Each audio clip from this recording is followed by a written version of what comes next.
Computer is about possibilities.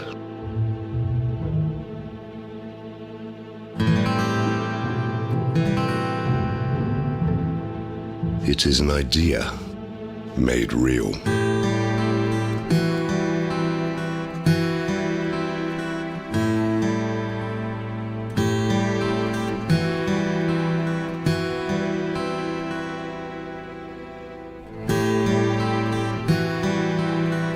Crafted with precision.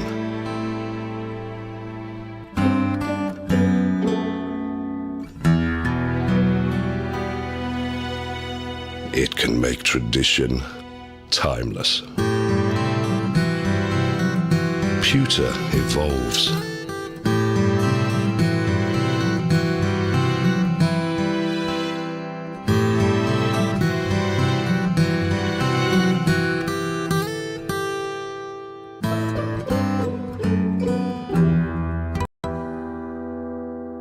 When allowed to be free,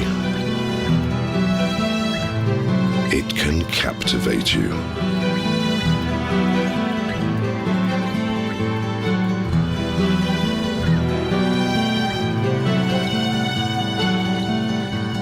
Computer is our legacy, and we're keeping the legacy alive. Royal Selangor, since 1885.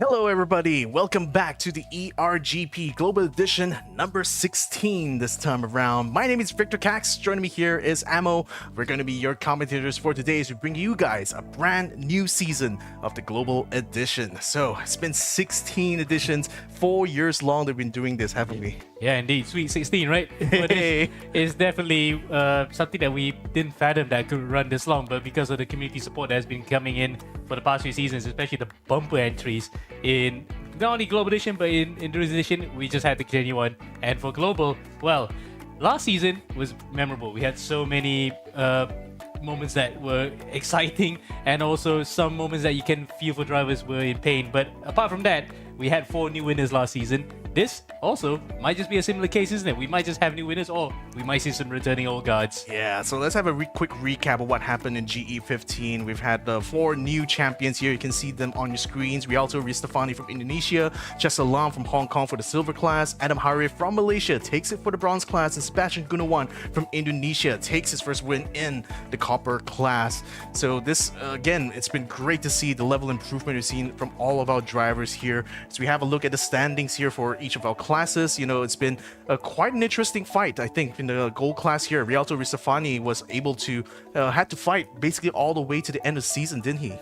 Indeed, and in fact, he came into the final round second behind Roy Riprit, but managed to overcome the Filipino by having a solid final round to just win it all and win his first ever title, to much elation from his teammate in PRGP. Meanwhile, in silver, it was a bit more straightforward because Chester Lam, yes, despite the gap between him and Jaden Charles just within a win and a half, he did have his own way from round 2 onwards, despite having a bit of an offbeat first round. But nonetheless, the other challengers in that group might be looking to take away that silver title. It's always great to see the Hong Kong powerhouses come out in our competition. In the bronze class as well, we've seen quite a stiff competition here between Malaysia's Adam Harif as well as Sri Lanka's Muhammad Fauzu Alim. Both of these guys were absolutely neck to neck inside this class, and there's only a final round effort that really earned Adam Harif his bronze class win here.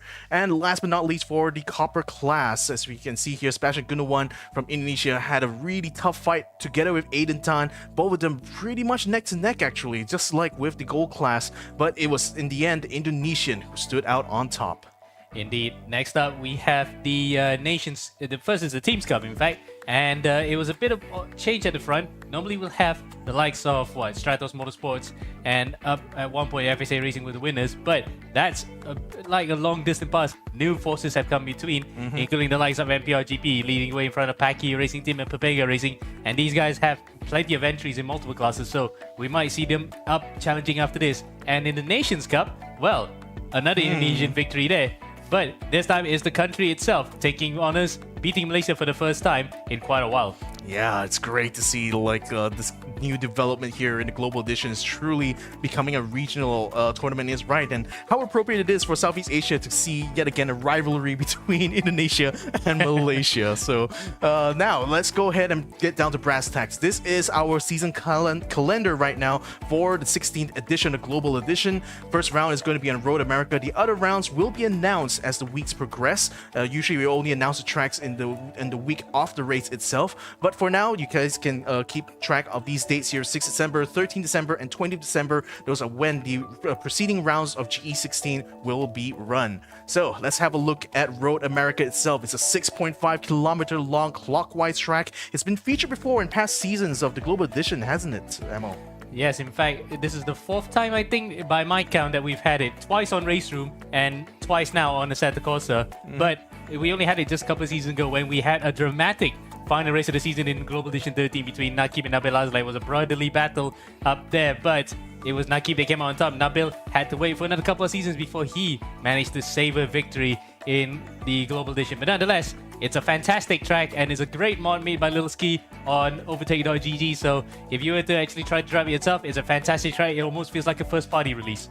All right, that's just the thing. Mods here, the quality of it's just improved so much. Now to have a look at the cars we're going to be using, it'll be very familiar for those of us who are joining us from GE15 because it is the exact same cars. The LMDH cars for Gold Class, the LMP2 cars for Silver Class, GT3 cars for the Bronze, and a GT4 Spec Series here for the Copper Class. So on that note, I believe the Copper Class themselves are already out on track. They're actually already started their qualifying runs here. So let's go ahead and see what kind of times we can expect from some of our newcomers here, because there's plenty of those, isn't it, inside our Copper Class for this season? Yep, indeed. But some of them are also familiar names more than others. And we're looking at Megat Aiman. He may not have made a few impacts here and there, but he's looking good right now in his first round of the season in qualifying for the downshift slash Infinity Racing team. They've ganged up now, so it's 2 up in terms of names. But it is the DS Arena and IRT put together here, and he's put a gauntlet right now. 218.4. Wait till we see the other drivers come in, break it. Well, no sooner that we said that, Ethan Lowe comes in for Pepega. He goes out to the front. Eric Chandra goes out to the front, and that is another driver that we're looking out for. The Indonesian there also making an impact. The times are actually tumbling. First in the 17s. Now it's almost a matter of who's going to get into the 16s here, Vic. Exactly. I love to see this, you know, towards the end of a qualifying session and already faster times are being posted one after another. We've got so many cars out on track here. I count 31 cars right now out on track. It's crazy huge grid that we have here for the Copper Class, and I have no doubt a lot more talent to be discovered here. So in particular, you know, we have the returners in the form of Megat Aiman, Ethan Lau, Eric Chandra, but we also got some newer names in the list here. Any of particular note here that you'd like to highlight? I think Andre Setiawan is one guy that I'm actually picking out to be one of those.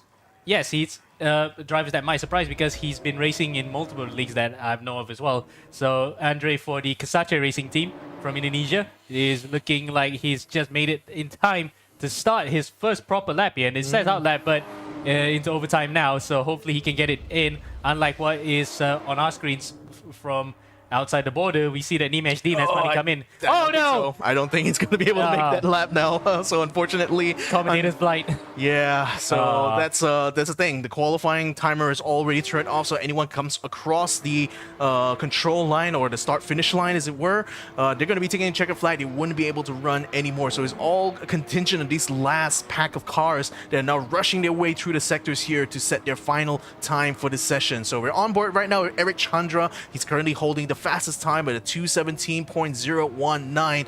Very, very tough to beat. The closest competitor he has in terms of that time right now is Ethan Lau, and he is 0.8 of a second out of that range here. So Farhan and Rio have both taken the checkered flag. Rio is able to put himself up into 4th place with a respectable time of 2:18.2. So certainly a lot more drivers just behind him are able to set similar times.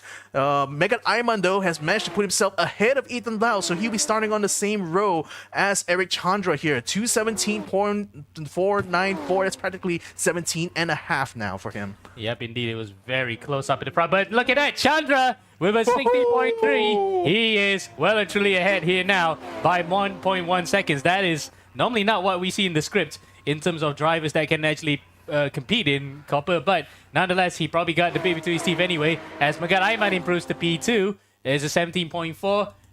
Then Ethan Lowe with a 17.8. Umar Mokhtar springs a surprise here for a 17.8 as well. Just a couple of few hundreds behind Ethan Lowe. But first blood is being drawn by Eric Chandra, and a couple of drivers also being mentioned here by... we can see the comment section on YouTube right now. That's where most of the activity is at. And a lot of people are supporting for a team called Handshake Racing, Team Racing, or Ceylon Motorsports Club, because there's quite a few drivers in that contingent here. But regardless of that, it's an Indonesian up in front, and it's Eric Chandra who scores the first pole of the season in Copper class. Yeah, and Randy Go in the last minute also breaks into the 216s with 216.7. So Eric Chandra might not be that lonely up in front. It could be a serious challenge coming in from Randy later as the race begins. So to explain to you guys, the race formats that we run here in ERGP begins with a 15-minute race number 1, and then we follow that with a reverse grid 15-minute race as well in race number 2. So this way, this gives ample opportunity for drivers to make up for if they didn't get a good qualifying time. They can still try to make up some points in race number 2. And conversely, for those who do get into the points for race 1, it's contingent upon them to defend those points coming into race number 2. Although the caveat is that only the top 10 get reversed, and the points for race number 2 is less in terms of distribution compared to the first race. But nonetheless, you can tell that the drivers, they're eager to go on. As clearly evidenced by what happened to Satya one just now. He was pushing it, but just a step too far and into the barriers. And a couple of other drivers here as well might spring a surprise. And you might say Bimo Surya P6, Farhan P7, those guys have been hit thereabout in midfield. But now they're up in the top 10 because some of the other Copper drivers have moved on to bronze. So, again, so many new names. There's no favorites just yet, but Eric Chandra and Randy Go are certainly putting their names out there in the hat as two drivers who we're going to be watching out for this season. Exactly. So now the drivers are out onto the grid here. It's about 45 seconds to go before the red lights go off. So this is the last minute.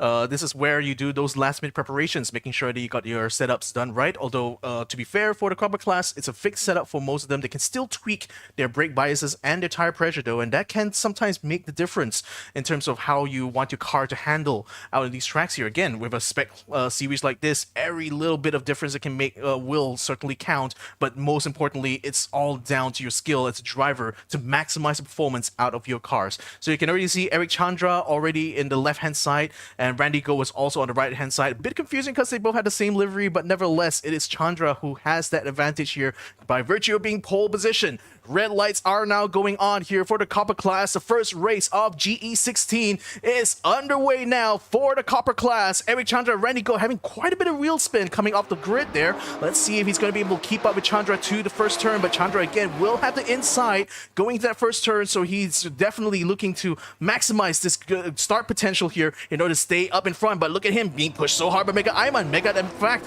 gets himself ahead of Randy Go. A bit of a kerfuffle going on in the middle of the pack as cars come together, but no serious incidents in the front at least. But oh, contact in the back though. One of the drivers is already up, and it's caused a massive pile up now from the field down from 8th place onwards. Yep, Donny Sadewa is involved. One of them XC2 is into the barriers there. So many Porsches with unticket deliveries. We can't pick out which one for now. There's a driver named Ezra. Evan Javier straight into the path of Saruka Gamage, yeah. Sanuka Gamage or something, because that's a Sri Lankan name. He's involved in that, so he's racing for Same Racing Lanka. Unfortunately, for those who were supporting them in the comment section, that's his 15 seconds of fame right there. But up in front, it looks as though Eric Chandra is making good on his whole shot by leading away Randy Go, and Randy gets a bit squirrely there in front of Ethan Lowe. Ethan might be the one we have to watch out for, because look at the gaggle of cars right behind him. And this is the 14-year-old who became the breakout star in this season's GT Cup Malaysia, who literally was up there winning in the GR Tour, as we call it. It used to be Campus Tour. Now he's actually having a first full-time go at the RGP, as a couple of other drivers falling behind there as well. Yeah, it's always great to see drivers who have made their name in other platforms try their hand in a brand new platform. In this case, you know, it's going from console to PC, quite literally here in the form of Assetto Corsa. But nevertheless, you know, I was having comments with the producer, our producer Imran, earlier on today about what's going to happen. Oh, another one into the wall right there. Was that Nimesh Dean just now? Namun, yeah. Yeah, Namun. Namun. Or do, you know, Oh, look at that. In Malay, it literally means dough. Dough. He got away with it.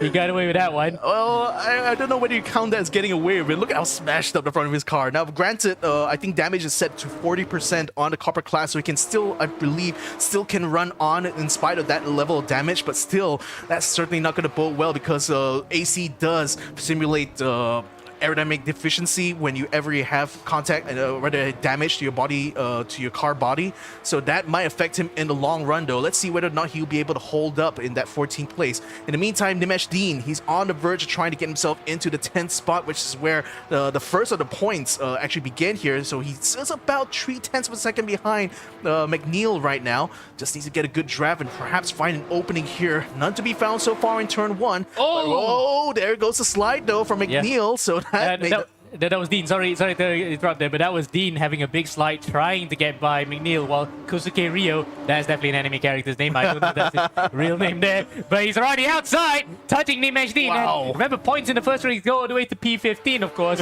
so they don't have to worry about getting points here, but it does become a huge important factor that if they get to the top 10, they'll line up on the front of the grid if they finish 10th. Here comes Ryo on the inside, coming by Nimesh Dean. Can he make it stick coming into turn number 4? Yes, he does. And that was actually quite an easy maneuver nonetheless because Jordan McNeil goes off. Yep, and that's made this into a 3-way now. And unfortunately for Ryo, he's got a lot of traffic to get through, but he still slips around the inside. Is he enough ahead, though? He's already appearing to be in 10th place on our timing tower, so that puts him ahead of both Jordan McNeil as well as Dean. Oh, no, Dean! Oh. Went to the side of Jordan McNeil, and there goes McNeil. He thought he had it, but then the double collision became a double whammy, and there he goes into the grass. Oh, got a feel for McNeil just now. I mean, he recovered earlier on from that slide. It looked like he was going to be able to still be in a position to defend the position, but Dean unfortunately knocked him out and slid him all the way off the track. So that's going to be a bad recovery for him. McNeil now down to 22. Oh, Neil.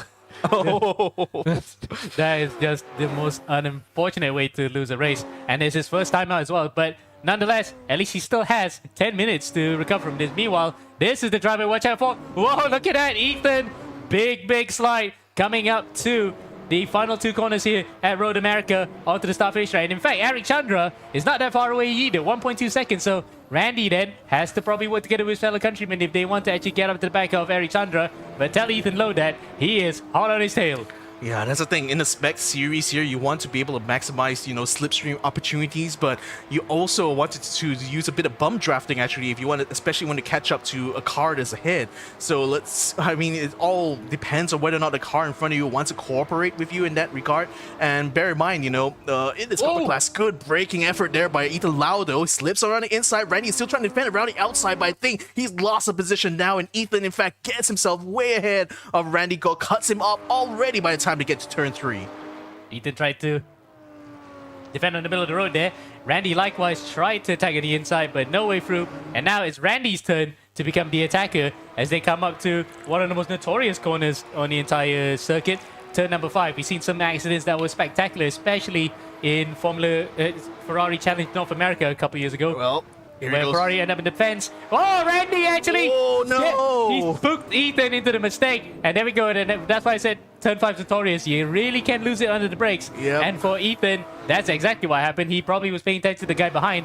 Didn't expect Randy to just actually outbrake himself, thus outbraking Ethan too. But luckily for him, they didn't really lose a position, though they lost a heap of time to Eric Chandra, who's now gleefully running off into the Wisconsin sunset. Yeah, that's the thing. The more these two guys fight behind him, the better it is for Eric Chandra. So he's going to be maximizing the hell out of this for sure. And meantime, you know, all that battling is going on between Randy and Ethan has actually put Megat Ayman in a good position now to catch up to the two of them. So could this become a 3-way now for the 2 slots on the podium remaining? Well, the thing is, you got to remember as well, Megat Ayman is part of the same IRT DS Arena team that is competing as well in this championship, and also in endurance too, because Randy is Megat's teammate, so might be thinking of trying to help him out here if Ethan is continuing to buzz around behind him like a hawk as he comes to the inside, coming through Canada corner. Well, that's normally a move that you can try if you have a good enough run. He didn't have that much of a run because, again, spec cars, the difference is the driver and whether or not the damage actually is substantial to your car that has enough speed. But Ethan, though, really gutsy with his driving. And again, thought of it on the inside, but no way through as of yet. But because of the two of them being in tandem together, they're actually helping each other out with their slipstream, and they're pulling ahead of Megat Aiman. And thus, in turn, just about inching closer to Eric Chandra. Yeah, but still, it's still a very slow inching forward if I've seen one right now. But nevertheless, you know, it's got a lot more in his mind right now. Ethan going one more time on the inside. Ooh, barely enough space left there by Randy Go. Thankfully, none of these cars ended up in a massive collision there, but Ethan was forced back out of it for sure. Randy is still continuing to keep his car as big as possible on the racing line there, trying to prevent any gaps for Ethan Lau to exploit here. Yeah, meanwhile, we have to jump back behind. Look at that. There's an accident happening. That's Bimo Surya off. And Bima Surya has dropped it coming out of turn number 3. And hopefully he can get it onto the track without a hit. Yep, just about enough. But Namun is behind him. And I think they should really probably put a full name out. Otherwise, his name is going to be memed among the Malay crowd here. But regardless of that, he is having one smashed car. Namun, he's still in P11. Nice pun there, right? I appreciate that a lot. But yeah, it was actually quite a tight fight going on for 8th place right now. Look at that. Steven Arias now getting attacked around the Kyosuke getting attacked around the outside there, but Steven Arias now, Kyosuke is able to get himself back up ahead. Muhammad Farhan and Dean are both trying to find opportunities here in this fight. Still a 4-way here, a 2 versus 2 here. Nimesh Dean behind Steven Arias right now, while in the meantime, Rio is trying to hold off Farhan just behind him as well. Bit of an exciting fight. Oh, Nimesh Dean with a bit of a touch there, almost slid out, stays on the track somehow, but that's opened the door now for Steven Arias to continue moving forward here and staying ahead of Nimesh Dean through his corner. What a catch! Coming through the Parabolica. This is their own version of the Parabolica at Elkhart Lake, Wisconsin. But that save from Dean is just probably enough to send him here into the top 10 and pole position for race number 2. But here comes Farhan. Farhan the attack on his fellow countryman with... coming out the Canada corner, Rio is in front. He goes on the inside, there does Rio. But Farhan has the switchback. They come up now through the final 2 corners here onto turn number 13. Just a bit wide. Oh, really, really close battling here. And on all of that, Nimesh Dean is still in this fight as well. Unless because he goes off. There he goes off. No. He touches the grass and he goes up. But luckily, again, just like the save at the Parabolica, managed to keep it going. Yeah, player 4 has left the battle, unfortunately, but the 3 will still continue on, continuing to fight for that 7th place. Randy Go, almost had a look on the inside there, but Ethan Lau was still able to carry enough speed to turn 1 to defend that line. But that next turn is going to be looking very tantalizing right now for Randy Go. Ethan's still in front at the moment. These two have been absolutely been at it for the last few laps, and this lap is no different. Yep, indeed, and it's becoming a battle of the Malaysians while the Indonesian in front is scampering away. And crucially though, in the point stakes for the Nations Cup, that's first blood to Indonesia once again. So it's going to be a battle all the way throughout the entire season between the two Serumpun countries as Randy goes onto the inside, gets the position, and again, Ethan probably is just thinking, well, probably not going to be...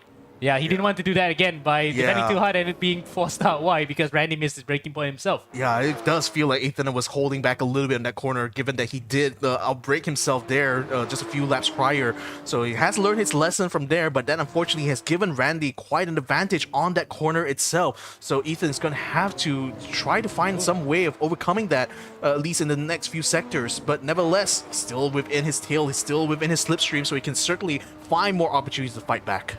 Yep, indeed. But, well, Randy is not looking very confident through the well, I said Parabolica, I meant Carousel because same type of name. But yeah, their own version of the Carousel there. What a save though from Nimesh Dean that previous lap. Randy looking a little bit squirrely right now through the corner and through that fast kink that can catch anybody out. We've seen already Namun into the barriers.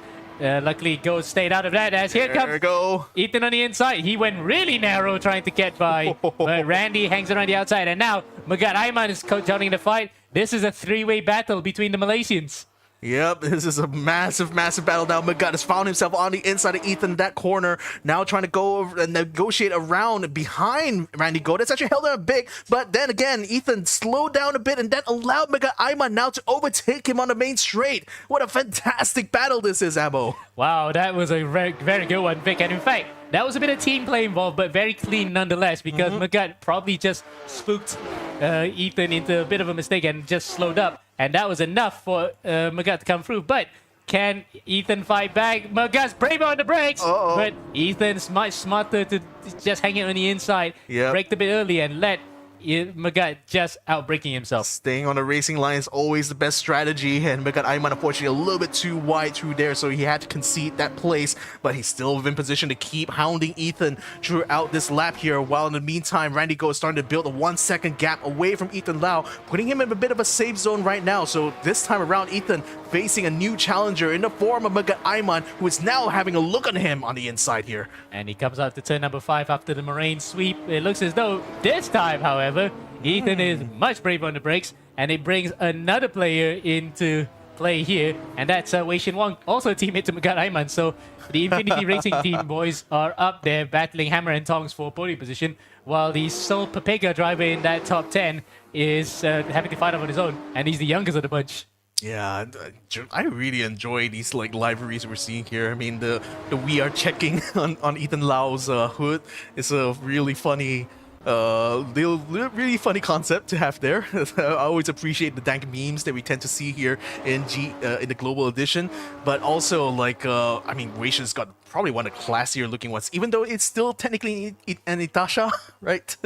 But can't really see from here right now. In fact, I see an anime girl on it. So. Oh yes, we see it, but unfortunately the lighting does not help his cause much. But Fair enough. I think it looks like I think it's from Nikkei, I guess. Oh. Girls Front Line. Yes, we got it from our producer who plays the game as well. Girls Front Line. Oh! Hit! That's a hit. That's a hit. Who was that in front there? Umar Mokhtar. Mokhtar got whacked out there. We just caught the middle part of it. We didn't see how it began because Umar was on the inside. Wei Shin Wong just tapped him, and Nak Wong, yeah, that's his nickname, Nak. He seems to have a knack for getting into camera. It was just enough to avoid catastrophe. I love our producer just corpsing on his station right now with the puns we've been coming out in his broadcast commentary. Umar Mokhtar, though, able to still stay in recovery here, still behind Wei Shin Wong. I think that little touch there might have lost Wei Shin quite a bit of time because it's now 2.6 seconds behind Magat Aiman, not the like less than 2 seconds that we saw early on. So that certainly affected him. In the meantime, Nimesh Dean trying to recover back up. He's still inside the points right now in his 9th place, currently about half a second away from Stephen Arias' car. Still trying to find a way to get himself back up in front, I expect. Yeah, I think something happened to Kosuke Rio because Rio was up there in that top 10, but now he's at the very bottom of the top 10, but he'll be on pole position for example. Oh, Ares! Ares went a bit wide there, touched the curb and spins out right into the path of Kosuke Rio, but goes out of the way. And then Bima Surya, who himself was in the barriers earlier, now is going to get a freebie here, or does he? Because he's now on pole position for race number 2. Yep. That's one man's misfortune, it's another man's fortune, I suppose. Ethan Lau and Randy Go still at it again. This time Ethan again is in front, so he must have found a way to pass Randy Go earlier on just off camera, but Randy is fighting back so hard right now on that same corner. But this time around, I think Ethan is a lot more confident through here, so he's able to hold that racing line pretty well against Randy Go this time around. But Randy is not resting on his laurels, going a little bit wide on there. I hope you guys at home can appreciate how actually bumpy the track is, especially when you see the onboards. So that's hence why it's some of these cars look a little bit unstable, especially when you go over the curbs or the grass too hard. But Ethan doing a very good job over those last 2 corners, has already gained half a second over Randy. Yeah, but I think that's the battle for P2 ending, as we haven't been paying attention to Eric Chandra up in front. He's driven an absolutely flawless race. The only time that he was challenged was at the start, and even then, he's never looked back. He's coming through the final 2 corners now, and on to the start finish straight. This will be a very momentous win for him. Yes, he has a podium before, but this time he will take the win here and open his account with 25 points and potentially +2 with the fastest lap and plus another 5 for pole position. He comes across the line and wins here in race number 1 at the Road America. Brilliant victory for Eric Chandra. In second place, Ethan Lowe, the 14-year-old, with a brilliant drive to just come home here. And he raises his fist up, well, almost as if he's trying to ask a question from his teacher. But regardless of that, he's happy with that one. And Randy Go third, Magadam on fourth, and Nak Wong in P5. So IRT drivers third, fourth, and fifth. What a way to start off the season. And now, there's a couple of drivers who come across the line with surprise results. Nimesh Dean's out to P7, so he's gained 9 points from his troubles. Bhima Soria in 8th. Stephen Aris, who had that final lap spin, incidentally, he's in 9th. And now, 10th is going to be either Andrew Setiawan or Ashish Shakur, teammate to Ethan Lowe. It looks as though it's Setiawan for the Kshatriya team coming across, and he will be starting the second race in P1. Wow, look at how banged up his car is, though. He's certainly worse for wear, but still managed to finish inside the points. That's always a victory in my book, especially when they had a race as chaotic as this one. But fantastic work from Eric Chandra. He took the pole position, he took the lead of the race, and he never looked back. Practically a 5-second gap between him and Ethan Lau, so that just goes to show how on form he was throughout this race here. Of course, most of the entertainment was being delivered by the two guys in second and third, Ethan and Randy. We've seen a lot of back and forth between the two of them, and of course there was that four-way fight that was going on that involved Rio as well as Dean and I believe Farhan as well. So fantastic racing we're seeing here in the copper class. And again, you know, when I look back at how, you know, things have been for the global edition, it's certainly on the up and up, isn't it here? Yeah, and despite the major accident that came out to turn 1 and 2, the rest of the way the racing's been good, so at least that's an improvement. Hopefully we can actually get one better and just get the first sector out of the way without any much histrionics. Yeah, so we're going to be setting up for race number 2 now. We're waiting for the rest of the grid to finish up. There we go. So fading out to black and getting into our reverse grid. The reverse order is going to be applied only to the top 10. And we'll see all that being applied later on as we get into that race. For now, the drivers are going to have a bit of a reprieve here, just kind of collect their thoughts, collect their strategies, and to plan how they want to approach the second race. So with the top 10 reverse grid here is certainly going to be Setiawan, who will be starting in that pole position for race number 2. And he will be alongside Stephen Aris, and we got Bhima Duria as well as Bhima Surya, as well as Nimesh Dean, going to be in that second row. And as for the winner of our race, he's going to be starting in 10th place. So effectively, it's going to be a bonus round for him. If he already has 25 points and perhaps the bonus points as well from pole position as well as fastest lap, now is to see how much more can he gain by starting in the middle of the pack. Yep, and well, he's not right in the middle of the pack, but it's just above that. Just about. So yeah, he will be happy regardless that he's gotten away with the win here and set up his account well for the next round next week. As I think, because the server's taking a while to clock over, we might just be able to go into a bit of a break, Vic. Yeah, indeed. So let's see how this will turn out here. I think we are still seeing our server taking some time to transition over. So shall we take a break right now? Just a little time before we get ourselves ready for race number 2. So my name is Victor Cax. Joining me here is Ammo. We see you guys in just a little bit.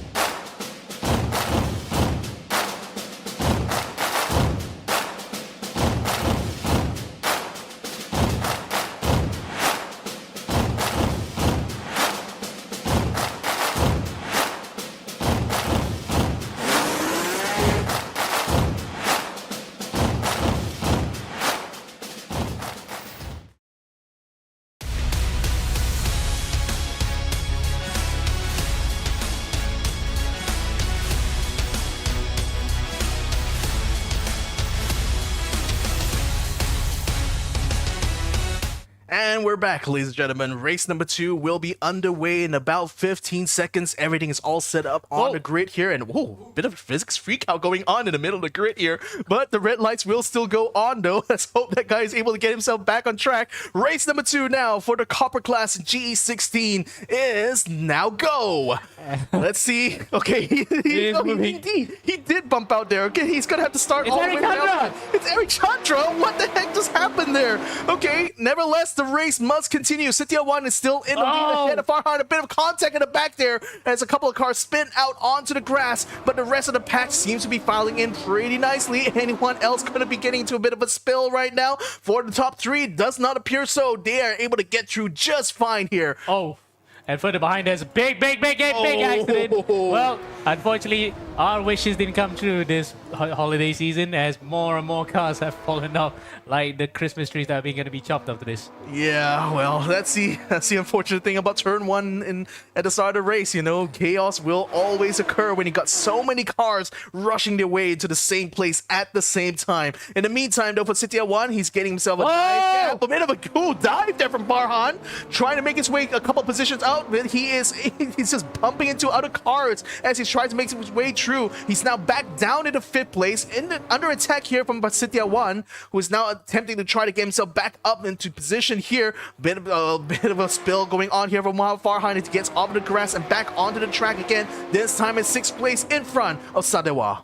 Yeah, meanwhile, there's a couple of drivers here making moves in front. There's Donny Sadewa, as you were mentioning just now. Sadewa tries to pull the moves on his team, the countryman, Mohammed Farhan. There's Asher! Oh, no! Oh! Asher Shakur knocks out Vincent Antonio and himself just as they were coming up to the carousel. And while Antonio's recovering, Asher's still on the grass here. As meanwhile, we're going to go back up to the battle up in front here. So what could have been a Pepega top 10 for both drivers, Asher whacks himself out. Here was Sadewa, who's the man making a move just now. Yeah, Surya right now is having a run up against Satya 1. They're both practically side by side right now, battling for this 4th place. You got, I think that's Satya 1's car on the right-hand side. Bima Surya, in the meantime, takes the inside line. He's able to move up ahead of the Indonesian here. Muhammad Farhan just behind is eyeing an opportunity here to capitalize or at least pick up some of the pieces that will be left over from this battle. Bima Surya, though, looking absolutely on the ragged edge there, bouncing all over the curbs there to try to stay on the racing line. Almost gets himself spun out there, but still saves it just in time. Lost a bit of time though, and then allows Satya 1 now to regain his position from Surya's car. He goes onto the inside and to the start-finish straight, but because he still has the whole rest of the straight to come through before turn 1, it leaves Surya in the slipstream to come up here. As you can see, Ethan Lowe and Randy Go once again go at it. As a car further behind crashes into the barriers on the start-finish straight. It's XC Chu. But meanwhile, there is Ethan Lowe and Randy Go once again. Both of them are just inseparable. Whoa! Big contact there. Ethan Lowe not able to save it this time. He goes off into the grass. Surya, Satya 1, Farhan, and Sadewa is able to get past, and so will Wei Shen Wong as well. Massive loss here for Ethan Lowe. Oh, wow. He did not deserve that one. But then again, he might have actually overexerted himself trying to overtake. Now he's going to be out of the top 10 because here comes Eric Chandra, who had drama before even the race started. Somehow manages to keep his car together, even with big whacks. Goes to the inside, but then Ethan repays the favor before the braking zone by taking position back. But can he defend it? Because Eric Chandra is back on the inside for the switchback and gets him. Yeah, still trying to buy this time, still trying to find that opportunity. Ethan Lau, just 1 place out of the points. He could hopefully recover some of that if he can just get past Eric Chandra, the winner of the last race. So maybe this is what you can consider a rematch of sorts, you know, considering that, you know, he had been trying to chase after Eric's goals the whole time. Eric now's got a bit of traffic to contend with, and Ethan Lau's got himself passed by Nimesh Dean in the meantime. Is that Faku Faris? Yes, and it's Faku Faris for the Inertia Club. Oh, he lost it himself. He was just on the cusp of the top 10, and he's running a snazzy livery, not gonna lie, with the Inertia colors on it. But unfortunately, that's quite nip and tuck. He's just knocked himself out of potential top 10 and points by going to the barriers before the carousel. Now he's just back to that mid-pack where it can get a little bit crazy. Nonetheless, though, gonna go back up to this battle, and here comes the Ethan onto the inside. Does he make it stick? He goes side by side with Eric Chandra out of Canada corner and on to turn number 13. Looks as though Chandra has a better run. And the whole time, Yuan Ido is still in front there, so that provides a bit of an obstacle for anyone who is trying to battle here just behind him. And that's helping Eric Chandra right now, as Ethan Lau was not able to capitalize on that last move. This time around, he will be side by side.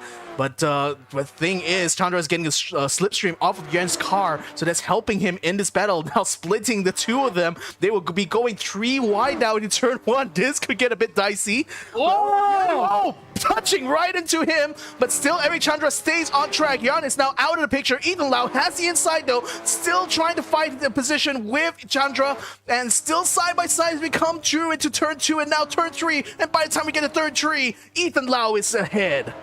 And there was a car in pit lane just now. There was Andrew Setia one. He might have actually gotten a jump start. So that's why there was a car that we saw in that shot. A brilliant shot, of course, at the start-finish line. When the 3 cars came by, it was Setia one in the pit lane. So what could have been points for him is now literally out of the window because he had to go into the pit box. Now then, here's Chandra cutting back at low Ethan. So Ethan then, he went toe-to-toe with his fellow countryman. And now he has to go against someone international. And he is definitely one to watch out for because he was the fastest man in qualifying and the fastest man in that first race, Eric Chandra. Oh, what a roller coaster ride it's been so far for Ethan Lau, and Chandra having retaken the position from him is certainly going to leave him a bit frustrated. Oh, a bit of a touch on the grass there for Eric Chandra. Looked almost like he was about to spin out. Ethan Lau pounces on the opportunity. Now it's all over him here. So one more mistake out of Chandra's part, and perhaps Ethan Lau will be able to attack again. But it's still a long way to go in this lap. Chandra drinking a little bit on the quarter, perhaps carrying a little bit too much speed just now out of nervousness. But they're still in the status quo, as it were. Chandra ahead by 1 position because of Yuan Ido having fallen back to 10th. Yep, as there's a change to the battle at the front. Randy Go has overtaken Steven Aris, but for how long? Because Aris now comes back onto the inside. He might have a better run here because he's on the outside, more speed to carry, and retakes the lead. Yeah, Randy Go, if you remember early on, was battling with Ethan Lau. Now that Ethan is out of the picture, he's able to focus in on the race leader right now, which is Steven Aris. That looked like it was a close. Fight there, and Randy Go now falling back a little bit, 1 whole second. So he's actually fallen back quite a bit from that battle now. So let's see whether or not he's still got practically 8 minutes of time left in this race. So he certainly could try to set up for another one here. Should Steven Aris either be a little bit slower for the rest of the stint or make another mistake here. In the meantime, I think Surya is already putting some moves onto Farhan. You can see Farhan, who is currently in 3rd place, is currently under challenge here by Surya in this first sector. You can see in the background as we are still focused in on this battle for 1st place. So again, just like with race number 1, the battles going on the podium still just as tight as ever. Yeah, this is between Farhan and Bima Surya. Rombo is Surya now as they come up to turn number 5. Let's see then who's going to be the bravest on the brakes here. It looks as though Surya is braking slightly later than Farhan. Look at how much ground that he made up coming into turn number 5. But he still hasn't found a way past just yet. As behind them, we got Donny Sadewa, Nimesh Dean in 6th. 7 is Nat Wong. And Ethan Lowe has managed to actually get it up to 8th. So I wonder what happened to Eric Chandra because he's knocked all the way to P19. Wow, I think he got knocked out there for sure because he was earlier on in 8th place. Now Ethan Lau is holding that position. So I want to see, hopefully we will find out probably after the race actually what happened to him here. But nevertheless, that actually benefits both Ethan Lau as well as Yuan Ido because they're now up 1 place here. Only next challenger he has ahead of him is Wei Shen Wong in 7th place, and he's only about a second off of his time right now. So certainly a target that is reachable here, I think, in the next 6 minutes. Bima Surya, in the meantime, fallen out a bit in this battle between himself and Farhan. So that's put the fight up in front here on ice for now. But for everyone else in the middle of the field, I can see like Jordan McNeil's trying to find himself into the points here. Look at that, a bit of a 3-way now because of Yuan Ido basically being a bottle cork in a bottle here. As Jordan McNeil flashes him, tries to go around the outside, successful in that regard, but not enough to get in front of Yuan Ido. Oh! Contact! What the heck was that? Jordan moved across there, and Yuan Ido unfortunately forced off the track. And unfortunately for Ido, he was the shorter end of that stick. Cuts across the track in front of his fellow countryman Setia one, but that might just be a steward's inquiry after this because that looked like it was unintentionally in there. But again, stewards will have the final say on that one. Yeah, for sure. But Whoa! well, for Antonio, in the meantime, still up ahead. A bit of a kerfuffle going on here in the backside of them as Umar Mokhtar right now still locked in the battle together with Namun and Megat Ayman. Megat Ayman, who had a taste of the podium earlier on in race number 1, is still stuck in 13th place right now, trying to find its way into the points here for race number 2. Umar Mokhtar, though, is certainly ahead in that regard, but still has 2 seconds to make up in order to catch up to the actual person in 10th place, which is Jordan McNeil, having a smoother run, I believe, after having dispatched Yuan Ido, I should say. Indeed, and now we're getting to a bit of a lull period, shall we say, because of the action initially. Though, make no mistake, some incidents will still happen. We'll see Ayman, who was up in that top 10 earlier. Now he's outside of it. He's behind Namun, but can he try to make a move here? And in front of both of them is Umar Mokhtar. There's Namun going onto the inside. Holds it. Whoa, oh, it looks a bit too much there. Yeah, Magat may not be able to make it there. As looking into the comment section, Alexis Capano said that Eric Chandra might have experience in gold standards outside of in other communities, so we'll have to take a look at that after this if that was to be the case. Regardless of that, here is now a battle between 2 Malaysians, Ethan Loh and Wei Shin Wong. One for Infinity Racing Team, the other one for Papega Racing Team, and it looks as though the young gun inside the number 420 Blaze It Papega car is really hot on the heels of Knack. Yeah, like I said, he was certainly going to be able to find that time, and he has found himself right in the back of Wei Shin Wong now. So he will be able to take advantage of slipstreams, especially on the main straight. Now it's just a matter of trying to find the right opening here. Wei Shin Wong is no slouch either in the defense department, but he left the door wide open there, almost begging Ethan Lau to go for that dive, but Ethan is not able to, rather not willing to dive that hard though, so it's still status quo for now. 0.3 seconds as we come through the final sector and into the final corner. Ethan Lau, Wei Shin Wong will continue to fight. Ethan almost having a look at the inside there in the final corner, not able to find a bite though. Still, looked like he was baited into it, but I think it's because Ethan's tendency to just do that kind of thing where he really is hungry for it. He just wants to dive on the inside of drivers whenever possible, and he's doing it once again, this time to Wei Shin Wong. Can he try to do it again into turn number 1? Well, this time he will be side by side through turn 1, so Wei Shin Wong cannot defend that well there. Has to leave a bit of space. May have gone a little bit too wide that time though. Ends up behind Ethan Wong through turn 1, so well done to on Ethan's part, taking advantage of the slipstream, using the momentum through turn 1, and now it's up to 6th place. Lovely bit of driving again, and shows that he has the tenacity, doesn't he? He just takes the moves when he really wants to. Yep. And so it's the likes of Farhan. We know how he tried to overtake a couple times before, but it's just got involved in some small collisions. This time, however, he's made some clean moves to move himself up to the podium positions behind his fellow countryman Stephen Aris in front of Bima Arya. So 3 Indonesians and a Sri Lankan there because Nimesh Dean is watching brief. Here is Farhan now. What is he going to try? He definitely will not want to try coming up into this corner. Yes, it's a primary overtaking spot, but he might leave himself open coming out to the carousel. Yeah, and I think Steven at this point is limping. Oh! A bit of contact from the back there. I think it was Surya. He's actually in the fight with Dean as well, and unfortunately it looks like Farhan got caught out by that, being hit from the back. So that might give a bit of breathing room now for Steven. Nimesh Dean, though, able to capitalize on this and moves up into 3rd place. Farhan able to hold off Surya for now, but that is certainly not a good feeling there for Farhan, getting bumped in the back just as he was thinking about making a move on Steven. That might have been a snooker move. We don't know. We can't say for sure because it looked as though that somebody behind outbreak themselves and just let the other guys through. So for Dean, the beneficiary, he got 2 positions there, though he still has to defend from Farhan around the outside. Wow, what a move! What a move from the Indonesian. Farhan with a gutsy move at Canada corner to make it out to P3, and the Sri Lankan cheers initially now will turn to slight groans as Nimesh now has to fight back here to get back onto the podium. Well, it's not over till it's over. 1 minute still remaining here. Stephen Aris still in 2nd place. It seems that a mistake or something might have costed him the lead of the race here because Randy Go is 5 seconds ahead of Stephen Aris. So Stephen now under pressure here as Farhan tries to get himself a slipstream. Doesn't seem to be getting much speed off of that though.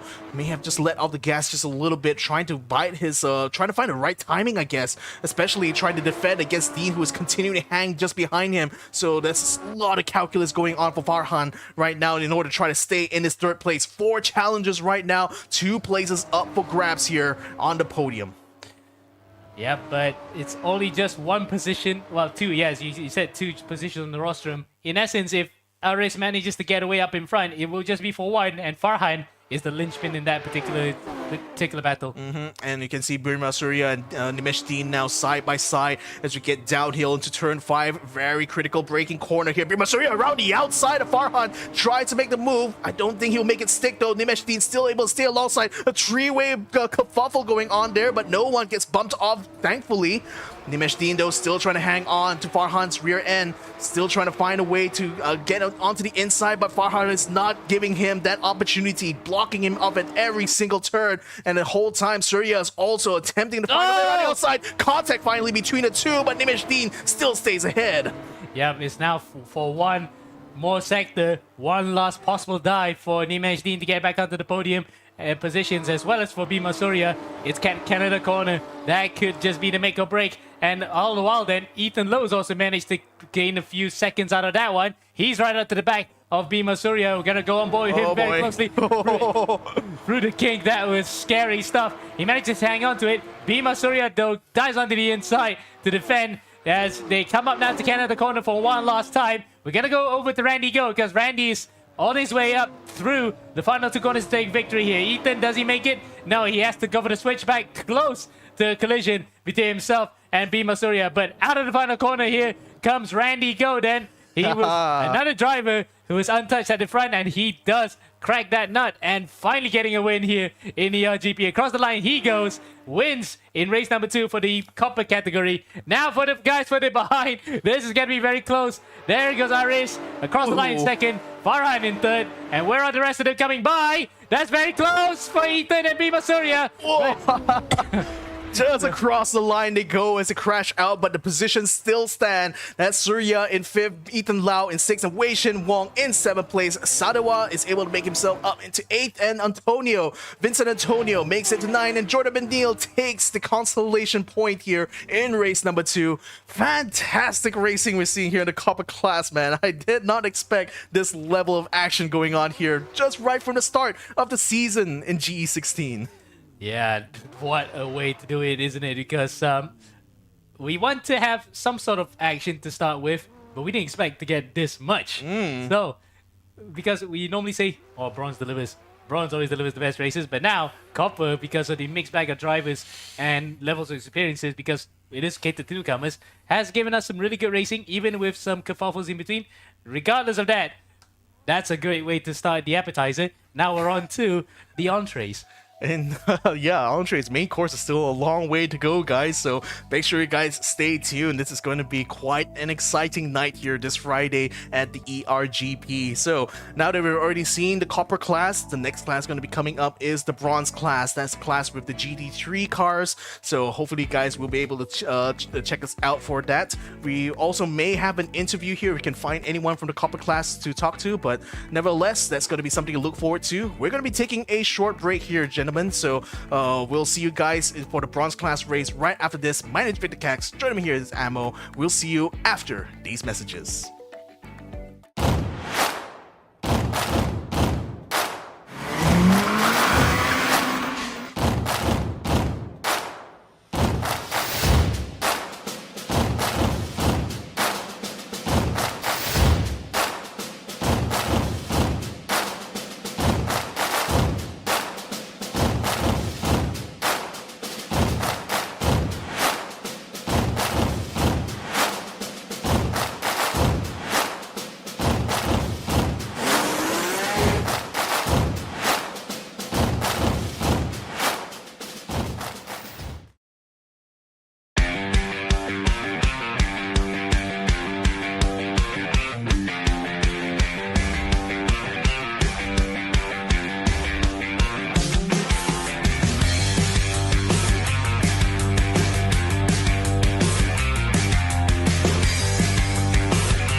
Pewter is about possibilities.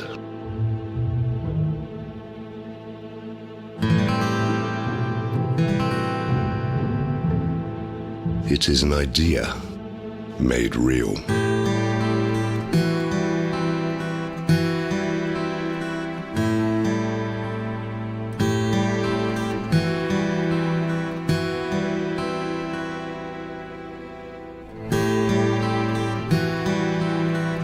Crafted with precision.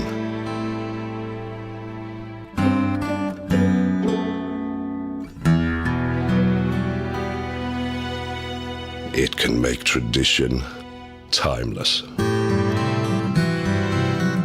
Pewter evolves.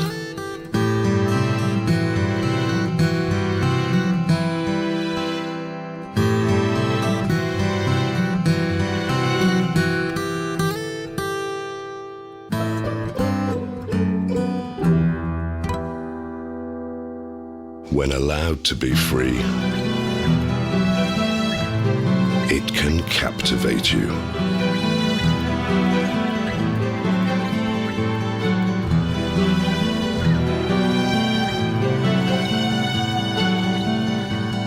Pewter is our legacy, and we're keeping the legacy alive. Royal Selangor, since 1885.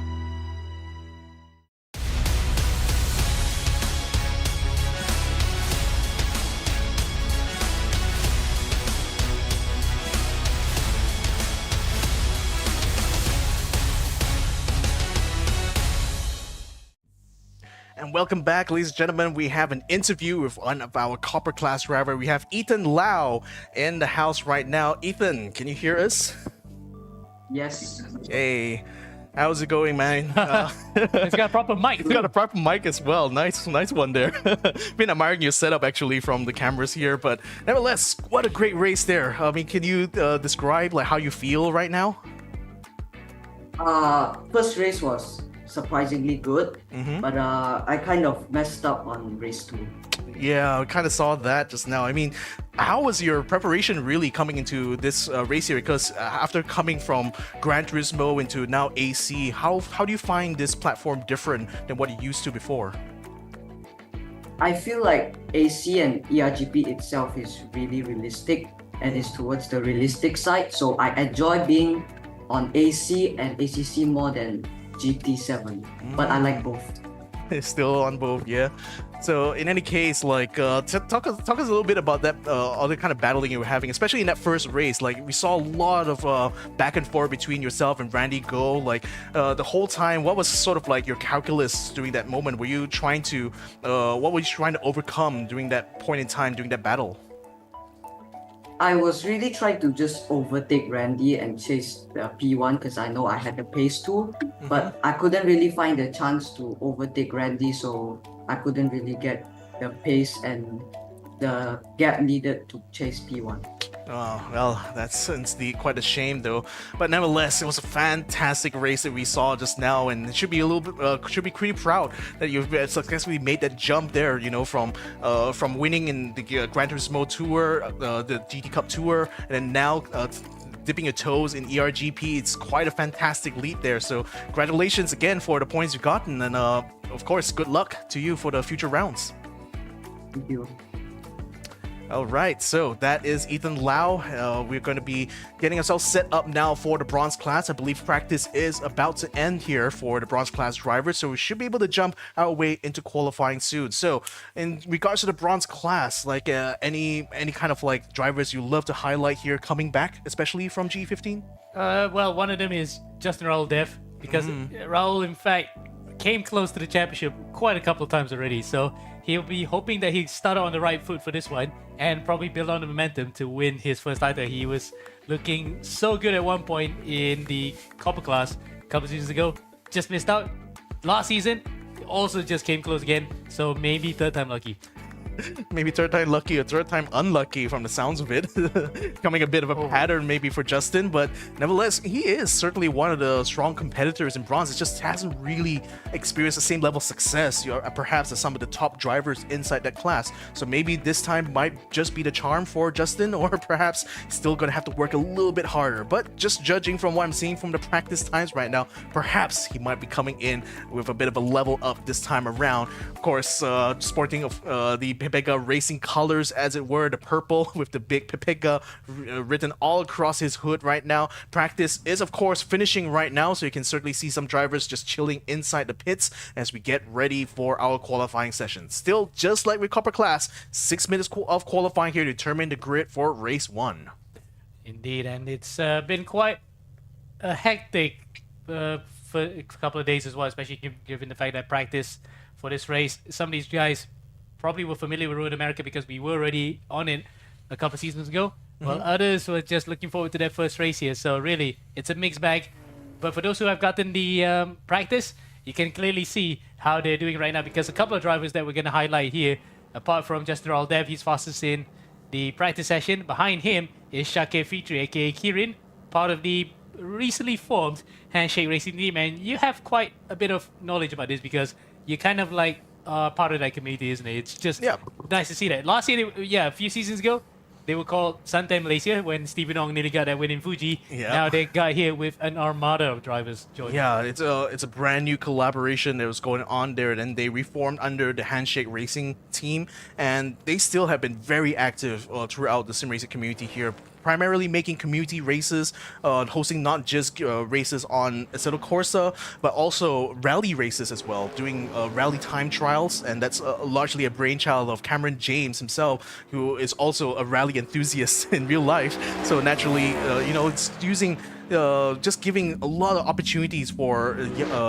community drivers really to find a way into this. And in fact, leading up into ERGP, I could see inside the Handshake Racing group that a lot of people just encouraging everyone to sign up, give it a try, to try their luck and see how they stack up really against the very best inside ERGP.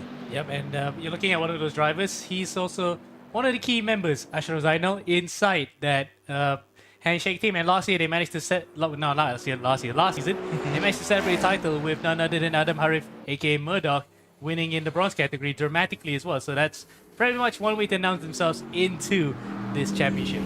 Yeah, they got a lot of really good drivers, and I will credit that a lot to the way that their community has been very focused on GT3 racing. They also use these same cars running their own league races practically, and steadily as I've seen time goes on, they've learned a lot. They've actually improved, and they actually started taking part in races. Through Adam Harif for one. Ashraf Zainal as well has been competing in other races, and it's great to see these grassroots level communities start to grow and start to take part in bigger and bigger events here, and to see a huge contingent of Handshake Racing team members actually be inside the ERGP for this season is certainly very exciting for myself personally, having seen the way they've grown over the years.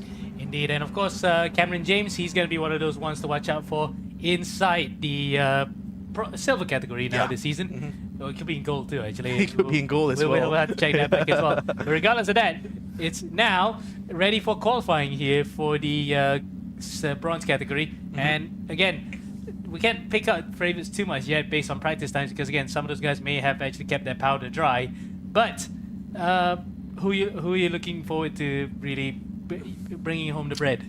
I mean, naturally, with Justin already putting the highest times during practice. Although granted, it is only practice though. It doesn't really count towards it, but it certainly looks like he's putting in the work for sure and trying to get himself a good position here for the start of the season. And of course, start of the season, everyone's starting with a blank slate, and nobody has any points advantage here. So however many points he can get in this first round can go a very long way in this season. And Justin looks like he's trying to set himself up, to take the maximum amount of points he can get from this first round. So I'm pretty interested to see if he's going to be able to actually stick the landing, as it were. Because time and time again, we've seen him in past seasons actually, be able to toss it up together with the people on top, but never quite able to convert it into proper results, that he could be proud of. So hopefully this time around, it's going to be a much better run out for him. In the meantime, when we look at other times here, I mean, we could I was seeing just now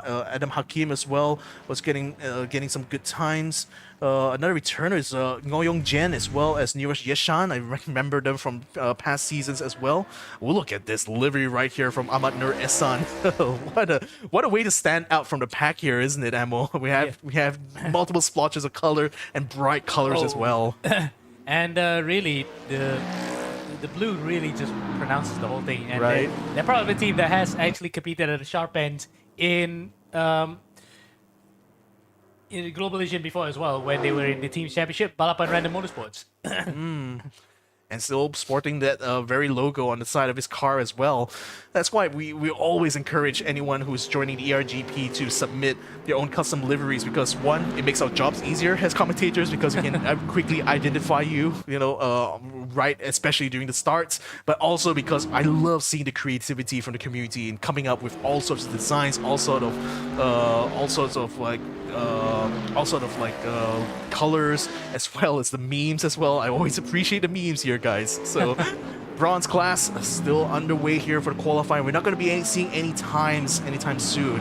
They still have to go one whole lap before they can start their flying lap here. So a bit of time for us to perhaps talk about some of the choices of cars. I think that is kind of interesting here. We've seen quite a few Mustang drivers in past seasons. This time around, we've got, how many is that? 6 people I can see in the top 24 here who are also running the Fords. Now, traditionally, I know that the Mercedes-Benz tends to be a very popular choice amongst drivers, especially on the more modern circuits. The Mercedes-Benz being a very well-balanced car and quite well represented in this mod, even though the power, I should also say, for this BCRC mod of GT3s, the power is similar for all the cars, but there are differences in terms of their wheelbase, their tire size, as well as their gear ratios to compensate for the different tire sizes. So it is kind of like a spec series, but it's also not, because each of these cars will handle differently depending on the base model car that it's based on. Indeed, and just a couple of things to point out as well, the liveries that you said earlier. You can see those numbers on the side there, those little icons that denote the car livery. It's quite nice to see that Track Esports Racing, you can see them in yellow and black fonts, James Malubai, E-Log, and Abler.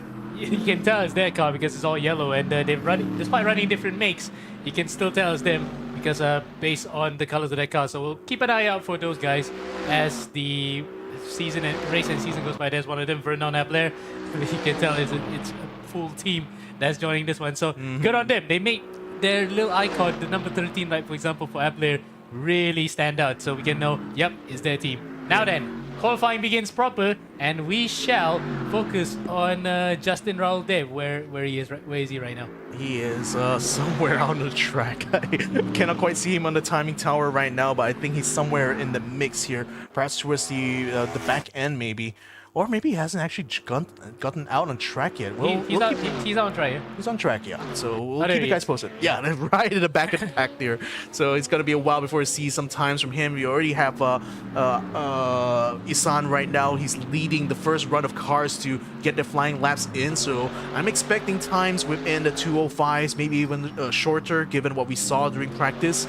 And 203 seems to be a target that Justin Raul certainly would want to be able to get in this qualifying. Not going to be able to get that right going off the grass like that, my man, though. Yeah. And also the fact that, point of note, you can see there's a small Axel logo back there. He's actually racing from the branch in Johor, Sunway Export Iskandar Putri. So beside him is Asher Shakur. So he and Asher both are Johori natives. They get to race together, and Justin runs the place over on the other side there. So a bit of a hub that he can use for himself, which is great to see, and nice to see that he also still puts his racing seriously. Anyway, up at the front, first representative time set by Chester E-Log from the Philippines, part of the Track Esports team. He's fastest right now, 204.1. James Ryan Malubay in second place. His teammate there, right in front of him, on the road, but behind him in timing screens. And third is Yog Judd with a 2:05 flat. And behind him is Mikael Iqbal, who unfortunately didn't get the summit delivery in time. And the Savant manages to get up to fourth. Well, that's actually a really good time there. I mean, all in the 205s here from all the way down to the 7th place, with Ilog and Malubai both breaking past the 205s here. Yeshan is also managed to get himself up into 2nd place there with a time of 204.6. Look at that livery. Team Racing Lanka really outdid themselves, and of course Ceylon Motorsports Club have also been doing a great job in getting their community involved through the sim racing element with Sri Lanka as... Oh no! Oh no! Oh no! Not what you want during qualifying session. A car coming out just as we're exiting out a corner. That's going to cost Niros Nishan quite a bit here. There's only 30 seconds left. Don't know whether he'll have enough time necessarily to make a full lap here and to start another one. So this might just be it here for Niros. Yeah, that was Ivan Wijaya, the Indonesian that unfortunately became the mobile chicane. And there is Justin Raul Dev coming through. Or is that Zarif? No, Zarif Adam is actually coming out of the final corner. He set his bank a lap, but now he's going to set a proper one here. Crest over the hill, the most notable element here at Road America. Coming across the line underneath the gantry. What's his time going to be? P4, a 204.7. Now we wait for Justin Raul Dev, wherever he is in our timing screens here. There he is. There he is. P30. In fact, there's 29 cars right now that have 28 cars that have set a lap time. But he is going to be one of the last few ones. And look at those gaggle of cars right in front of him. That is not what he wanted, but I think he might just be able to cross the line in time to at least set a proper lap time. Well, whatever the case, he has to make this one count though, because as it stands, he's sitting in 30th place. That's all the way in the back of the grid here. Look at that! Oh no! Kantaku, he's just dodging them, just like a video game, isn't it here for Justin Raul Dev, but still soldiers on. Well, it is a video game, yeah. We're not in real life, of course. But anyway, that point stands. Point stands though. Justin now blocked a little bit by the Porsche, has dodged out of the way. Can he set a good time here to get in the top 10 though? That's the big question. Hanging over our heads here. He set a 203 during practice. Is he going to be able to come across a 204? Still on the 2nd row, but respectable enough. He actually made it work. Indeed, but the big surprise right now, pole sitter, is the Filipino Chester Elog from the Track Esports team. Would you believe it? These guys who have been there or thereabouts in the last few seasons, their name's prominent there. Malubai as well, being one of those guys that was up in the top 10 in the previous season. And now they're coming out in full force, paying close attention to those yellow icons with the black fonts. These guys are coming, but out of nowhere, Jackie Fitri, Kirin on pole position, the only driver in the 203s. Handshake Malaysia have their first pole position of the season. Wow, just like that, suddenly breaking into the 203s there is Mohamed Shakir Fitfarti Anwar. Wow, and the dying moments of this qualifying session too. I think there's still a few more cars left to set their time. Chester Elog though still remains a big threat in my mind though. No, it's not. No, Shazli. Zarif comes out of nowhere. Oh wow. So many things that happen at one time, and out of nowhere, 203.6, Zarif Adam takes his first ever pole position in ERGP. Would you believe it? And his teammate, Justin Roldev, in P5. We thought we'd be doing the business, but he'd be happy to take away a point, at least from the qualifying session. Wow, Vic! Would you believe how that happened? So that's why I like to say, it's not over until it's over. So it still remains to be seen though how this will turn out in the race. But man, the amount of changes in pole position here right up until the server had to reset. This is crazy. This is going to be a crazy season here, Amo. I mean, knowing like the amount of efforts that are being brought forward by the community coming into this race, the amount of entrants that we've been having all throughout, man, this is going to be a crazy few races to watch out for. And the perfect way to end the year, isn't it? Yes, indeed. The last season of the entire year. And it goes up there. There's Arif. He's racing from the Axel Studios, and his camera has gone up. But then again, He will be happy. Well, you can see the ear-to-ear smile. He hasn't had that much of a lucky break in many of the races, but this might be the time that he steps up a notch, and it is his debut as well in the bronze category. What a way to do it! Right, so, and I can see a lot of representation from the Mercedes AMG in this race here. I mean, you can see most of the top 10 actually are made out of Mercedes-Benz cars. The only three outliers really are just the Ford Mustangs. And that's represented in the top 3 here by 2 of them. So we got Chester Elog having been demoted down to 3rd place, but he still starts on the 2nd row. Nevertheless, still behind both Anwar as well as Zarif Adam Shazli. So he still would be in a position to try to fight for the win of this race here. It all depends on how it turns out in turn number 1. So we're still about 1 minute 20 seconds away. Do want to remind you guys at home that we still have one more race after this bronze class session. So make sure you guys stick around for that. Make sure you guys follow us on our social media. That's eRacing GP on Facebook, on Instagram, and that will be the best way to stay notified from when our live streams come up, as well as what other future plans the ERGP will be having, especially in 2025. But that's all going to be far in the future. For the now, though, it is going to be all down to this race here for the bronze class, the starting race of the season here in GE16. And already we're seeing quite a massive battle for that pole position, and I think that battling is going to continue on through race 1 and maybe even race number 2. Maybe for the entire season. And was one thing to point out, that how far is it from the back to the front? Well, Ivan Wijaya is right at back here, 32nd of all the cars. Beside him is Patrick Amores, JC Amores in the other track esports car. Meanwhile, there's his teammate, Vernon Abler, P13 for car number 13. Let's hope that it will be a good omen for him if he could make it out alive here. And right up in front, Zaref Anwar. So, Zaref Adam here, his first ever pole position in the Global Edition, and his on the inside, lights come on the gantry, and when they go out, race number 1 for round 1 of bronze in Global Edition 16 will be underway, and it's a poor start from Elog, but rest of the field come by as outside of Zarif, there is Fitri. So, Kieran's on the outside, Zarif's on the inside. Zarif though might get the whole shot, or does he? Here comes Kieran on the outside. Hangs it out, and the handshake driver takes the initial lead of the bronze season as the rest of the field, though, stream by. I think we had a couple of incidents in between them right at the back, including the likes of Arlen Ratcliffe, Ethan Rubio, Gibran Faros coming a cropper, but the rest of the field, though, coming by, and we are looking at a tough battle up in front here, Vic. Yeah, it's going to be a tough one indeed. Zarif Adam now trying to fight back against Anwar's great move around the outside of turn 1. A fantastic one. And how appropriate it is that Mohamed Shakir was using American muscle, literally, to pull off that move onto the European AMG car. But Zarif Adam is not going to be letting this go without a fight. He's still hanging on to the back there, still trying to find those opportunities, still in a good position here to try to fight it out. And oh, yeah. Incidentally, both of them have the name Anwaz, but no, make no mistake. No, yeah. No relation whatsoever. No relation. Both of these guys have their own siblings back home, but these guys are not going to be fighting it out like in a very friendly way as siblings. They're going to be going at it with a lot of sibling rivalry-ish.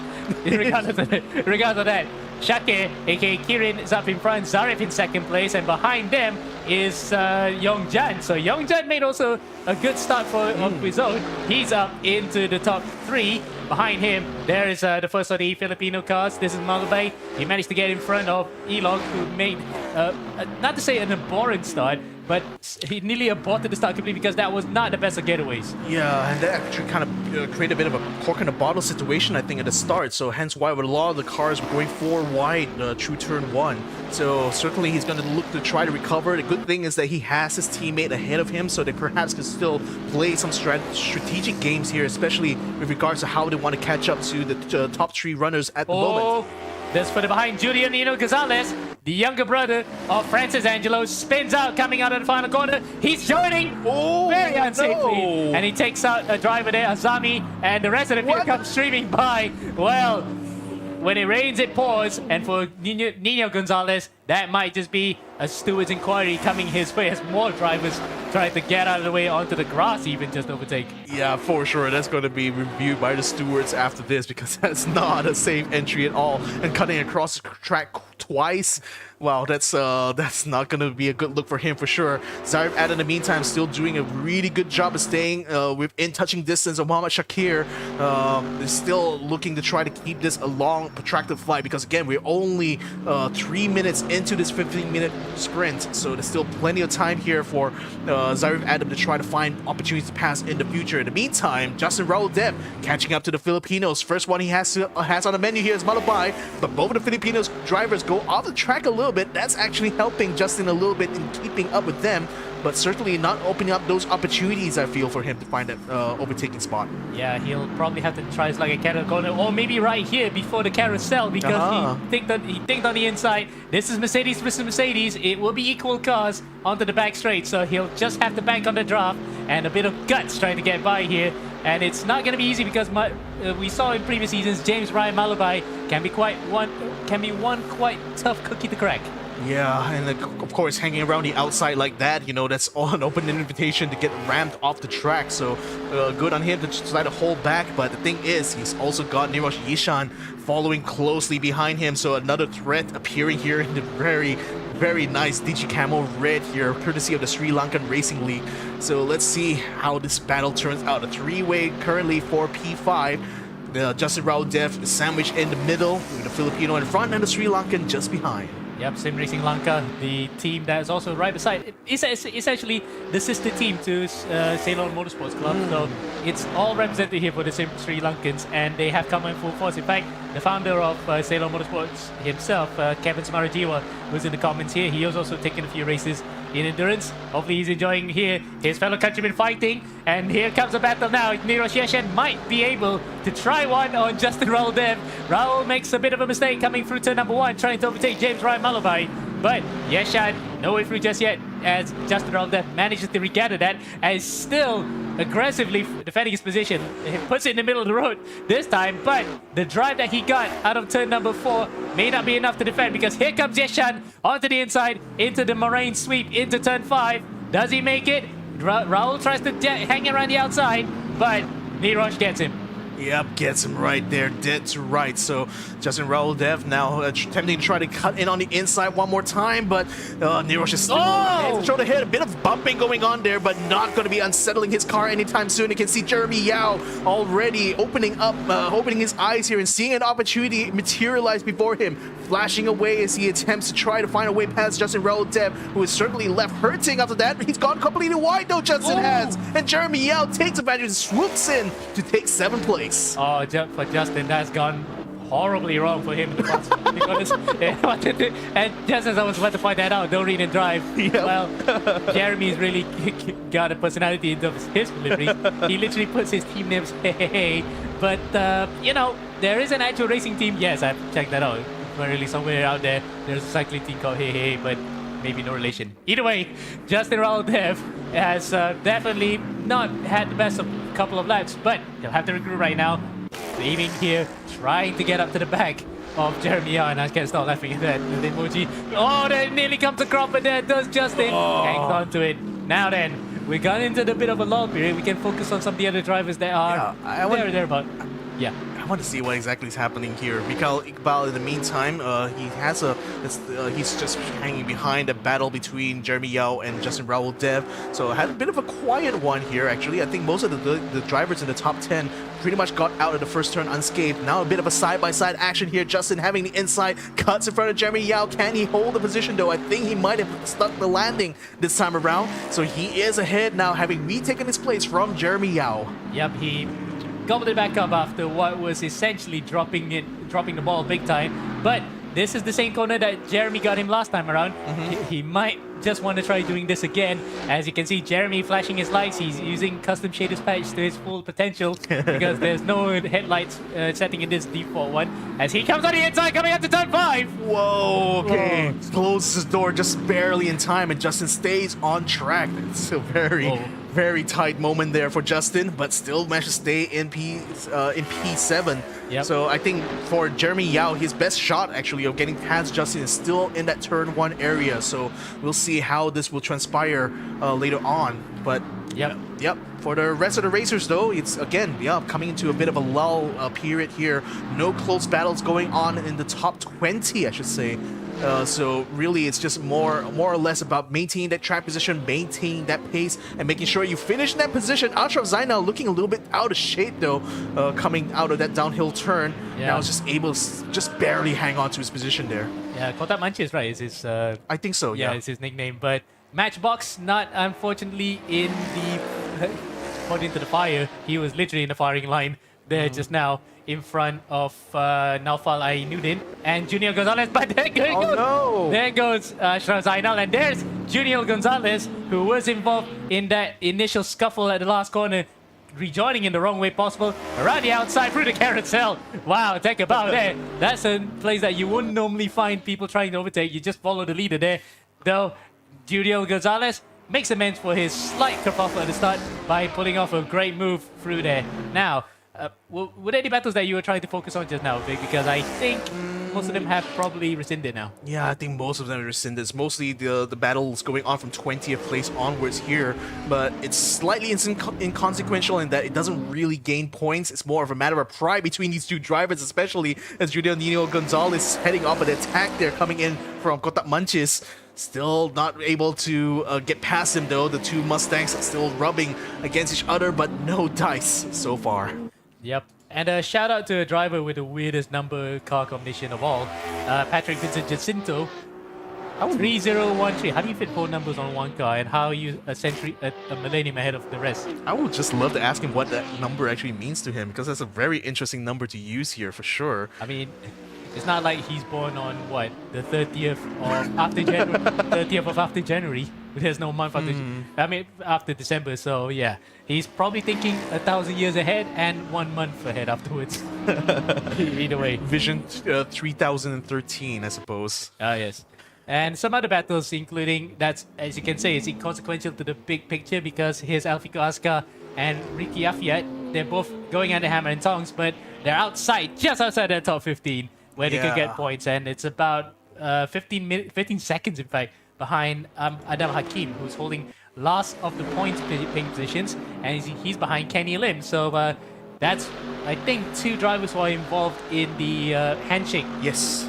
Community as well, isn't it? And Kenny, in fact, is also one of the stronger competitors inside the Handshake Racing Malaysia group. So he consistently, whenever I race against him, he's always in the top 5 of every single race, and it's a very fierce competitor, like someone who you cannot sleep on when you're trying to battle against him. So that's going to be quite the bit of work for Hakim if he wants to try to fight him. But I think more likely the two of them will try to close in on the person in front of Kenny, which is going to be Shah, and in 13th place right now. In the meantime, let's have a look at our track esports racing team, guys. Neeraj Dishan from the Sri Lankan Racing League is now catching up very nicely to the 2 Pinoys in front.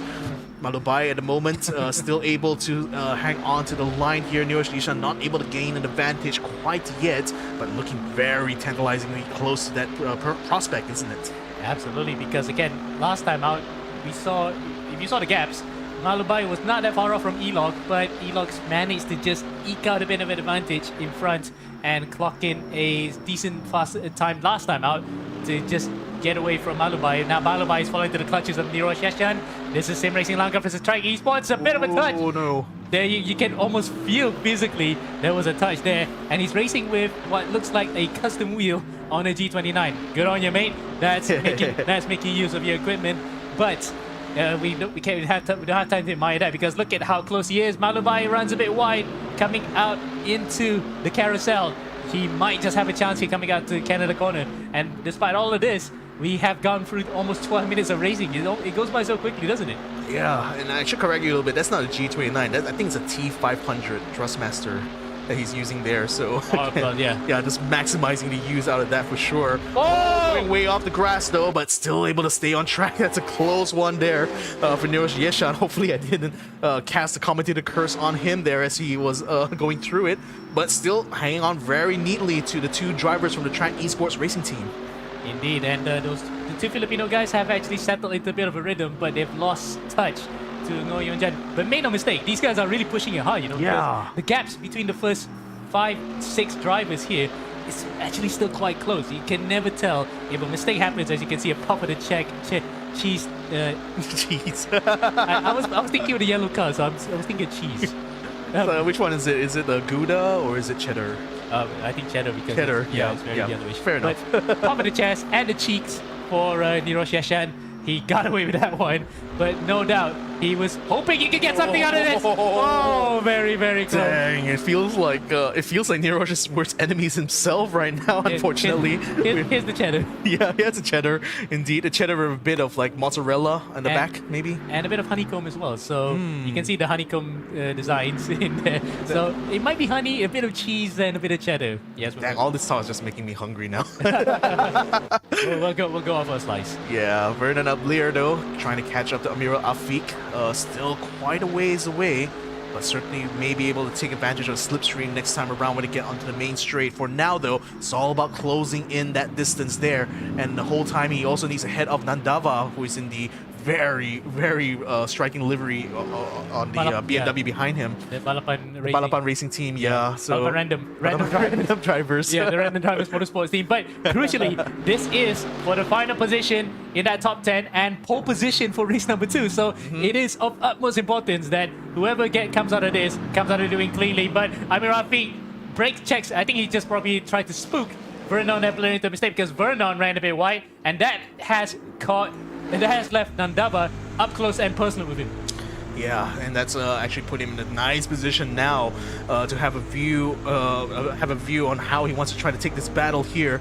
And you can see Vernon just absolutely hugging the racing line there, keep preventing Nandava from being able to find an opening quite yet. So he still has to bide his time, but that time is running out. 35 seconds still remain. I believe the lead pack of cars should be able to start the final lap soon here, as soon as Fivitri is able to get himself across the line here. Is going to be the final lap practically here. +1, is it? One more, yeah, last lap. Last lap, yeah. So this is going to be the last lap now for the race. So any drivers here who want to make that positional change, they will have to do it now. Neeraj Neshan having a good run up now, finally against Malubai. He will be side by side, but on the outside though, so a bit of a disadvantage here in this battle. But he still tries to hanging on for dear life, gets himself back on track. I think he is already ahead of Malubai, and indeed he is. Wow. Malubai still has an opportunity to fight back though. What a brave move from Neeraj. You saw him puffing his cheeks last time out. This time, we don't have a camera on him now, but he might have been pumping his fist in absolute delight with that move. That was a real good one.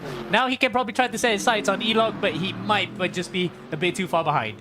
Yeah, I mean, it's still one final lap here, so there's only a few more corners left that he potentially could make this move. And one of it, we're already past the downhill turn number 5. So I think it's going to be a long shot for him unless a mistake comes up from Elok's side. But nevertheless, I think he could be pretty happy already with this 5th place position, especially after getting past Malubai, who seems very much out of shape, almost rattled a little bit actually after being passed by Yishan on the final lap. So a bit of desperation, I think, is starting to form here as Justin Raul Dev now is all over Malubai's car, tries to find a way on the inside around the Wisconsin carousel, as it were.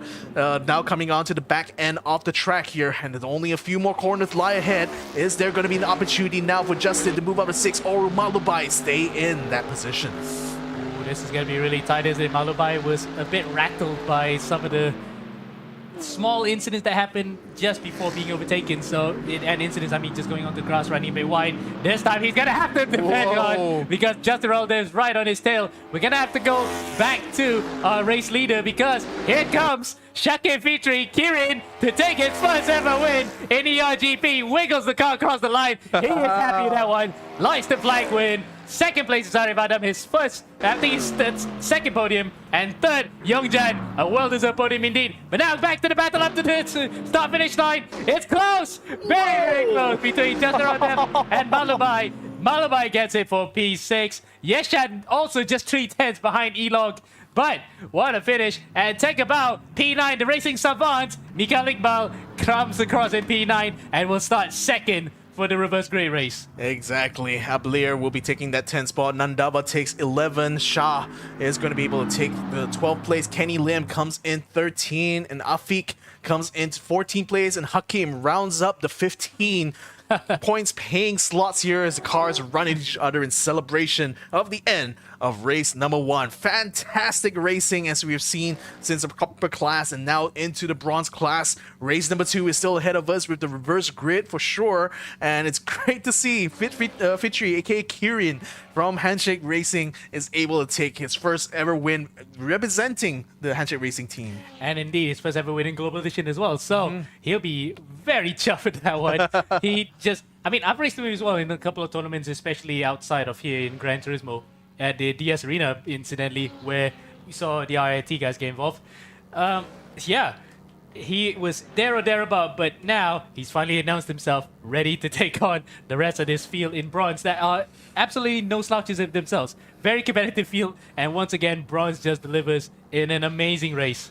Yeah, amazing race. I wonder what race number 2 is going to be bringing forward to us here coming into this next one. But nevertheless, it's great to see like the variation in cars. I mean, like I was saying, the AMG GT is obviously a choice, a very prime choice for a lot of top drivers. But it's great to see that a Ford Mustang is able to beat one on their own home ground, no less. I mean, technically, Wisconsin is quite far away from Detroit, but my point still stands. It's still Road America right here, isn't it?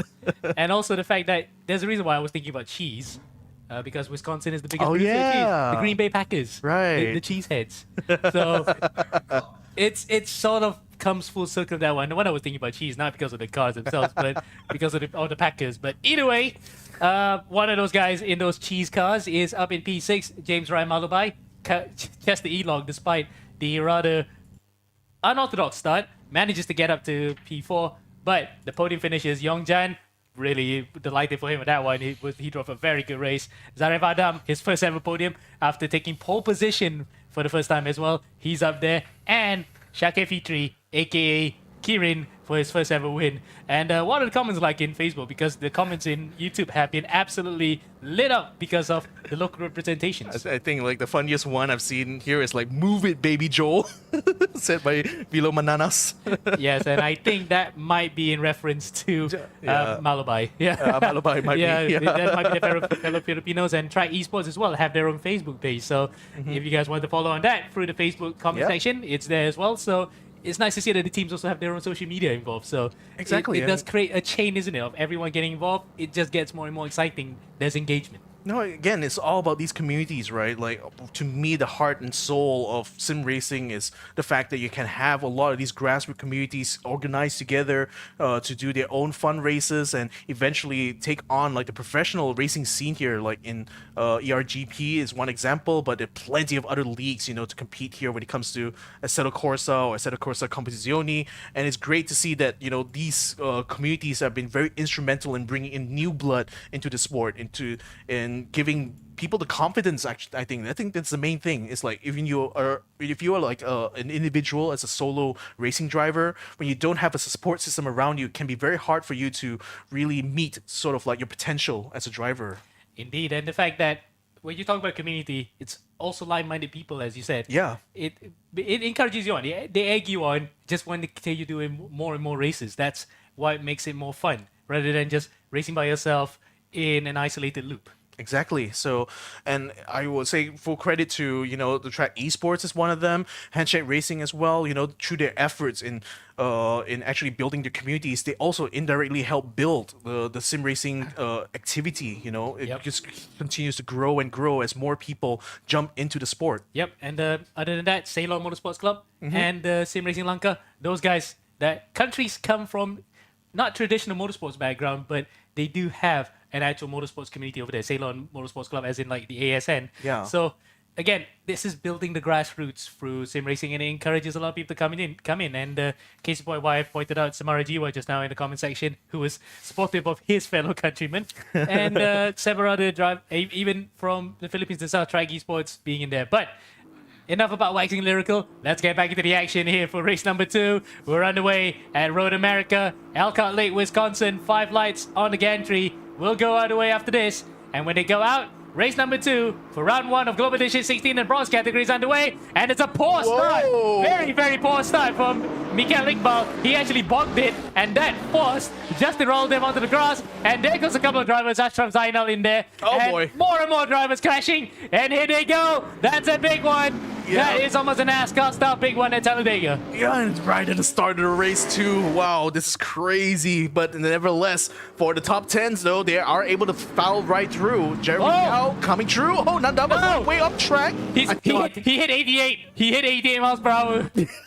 He's gone. He's gone back to the future, guys. No, he's back. He's back again. He's still in the lead of the race. So Jeremy Yao did not take that position quite yet. Look at that. But There he goes again. There he goes again, flying away into the horizon here. This is definitely a ping issue coming on here. Lost packets all around. No. I think he should still be ahead, but that distraction might have caused a bit of kerfuffle right now in the top 10 as cars are piling into each other. Niraj Yeshan involved in this. Ripki Afiat as well, trying to regain his position back in. But in the meantime, everyone else now fouling all the way past. Nandava still in the lead of the race though, despite the disconnection issues.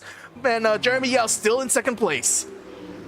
Where are we at again? I think we're in 1955 maybe. Yeah, we just hit 88 and we need to get back to the future. Yeah. Great, Scott.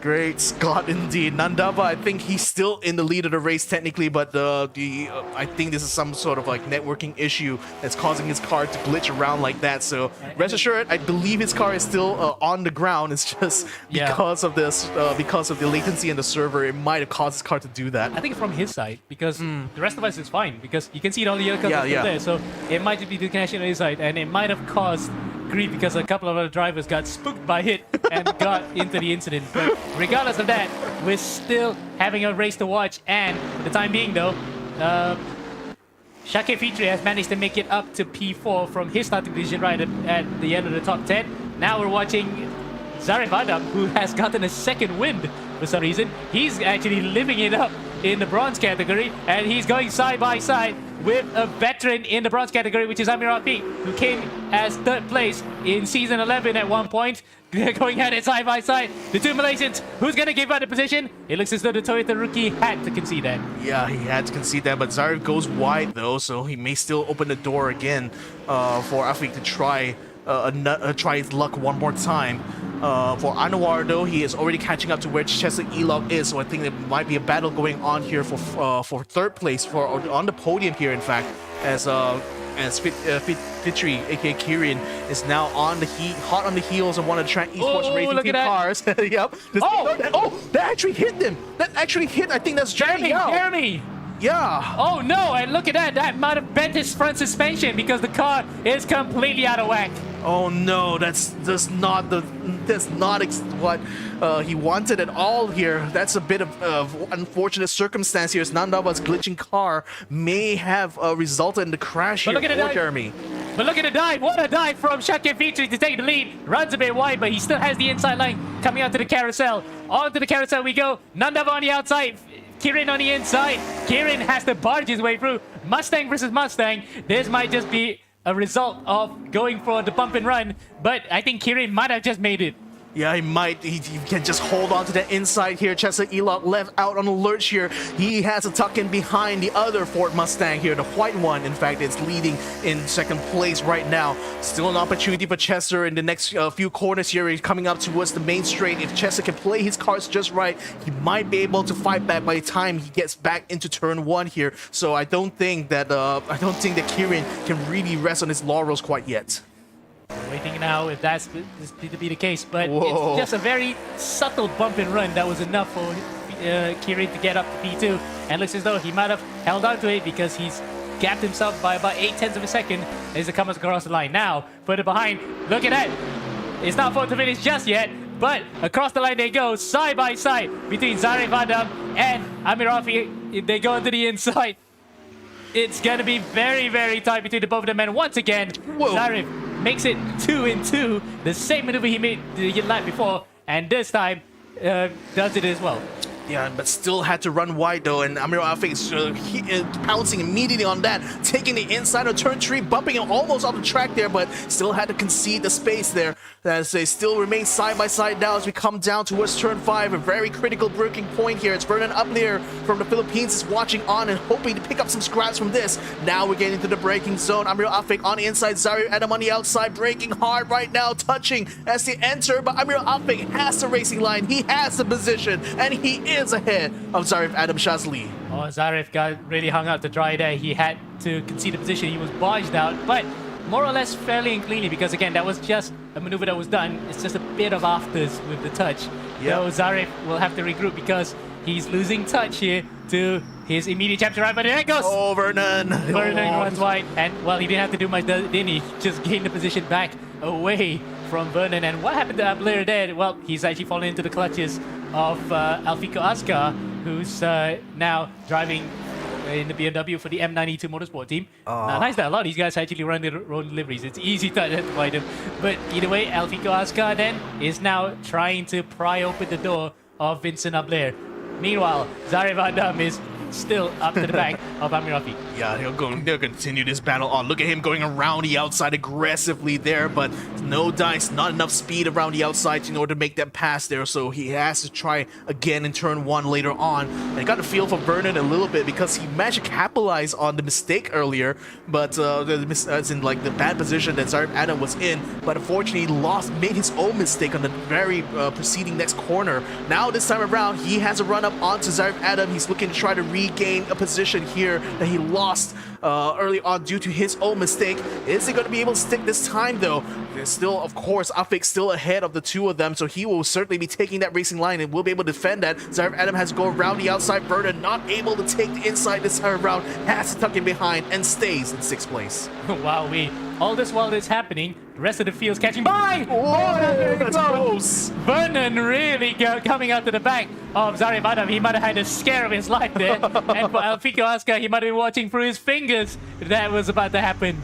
Yeah, wow, that's a jump scare if you've ever seen one here in sim racing. But yeah, cutting across aggressively in front of your bumper, not the most chillest thing to experience here, especially in motor racing. Not a chill guy. Not a chill guy at all. But it's very much becoming a four-way battle now, getting up into the penultimate spot before the podium, as Amir Afik is a cork in a bottle in this situation here, as he still attempts to head up Zarif Adam, who's continuing to slipstream off of him all throughout this lap. Trying to have a look on the outside. Amir Afik takes inside the contact between the three of them in the back there, and he runs off into the sunset. Oh, there we go. And Vernon Blair was probably the one that unfortunately was involved in that one. Probably instigated too. But a couple of drivers get freebies, including Alfico Ascar, Mikael Iqbal, and Ascar's teammate Lukmano Hakim in the other M92 car. Ah, such a shame. Just when I was enjoying that four-way battle, it had to be taken away just like that. But unfortunately, that's the way. That's how motor racing is sometimes. You know, you never really know, and the unexpected always occurs. Lukmano Hakim, in the meantime, running one of the few Ferraris in this competition, has managed to make his way up into 9th place here in race number 2. Now trying to fight against Mikael Iqbal here in getting himself into a good position. But you are coming around through the final few corners here. He goes a little bit too wide though. Not exactly what you need, especially before the main straight, where that slipstream opportunity would have been so tantalizing for him. But nevertheless, still 6 minutes to go in this race. Perhaps he could find another opportunity.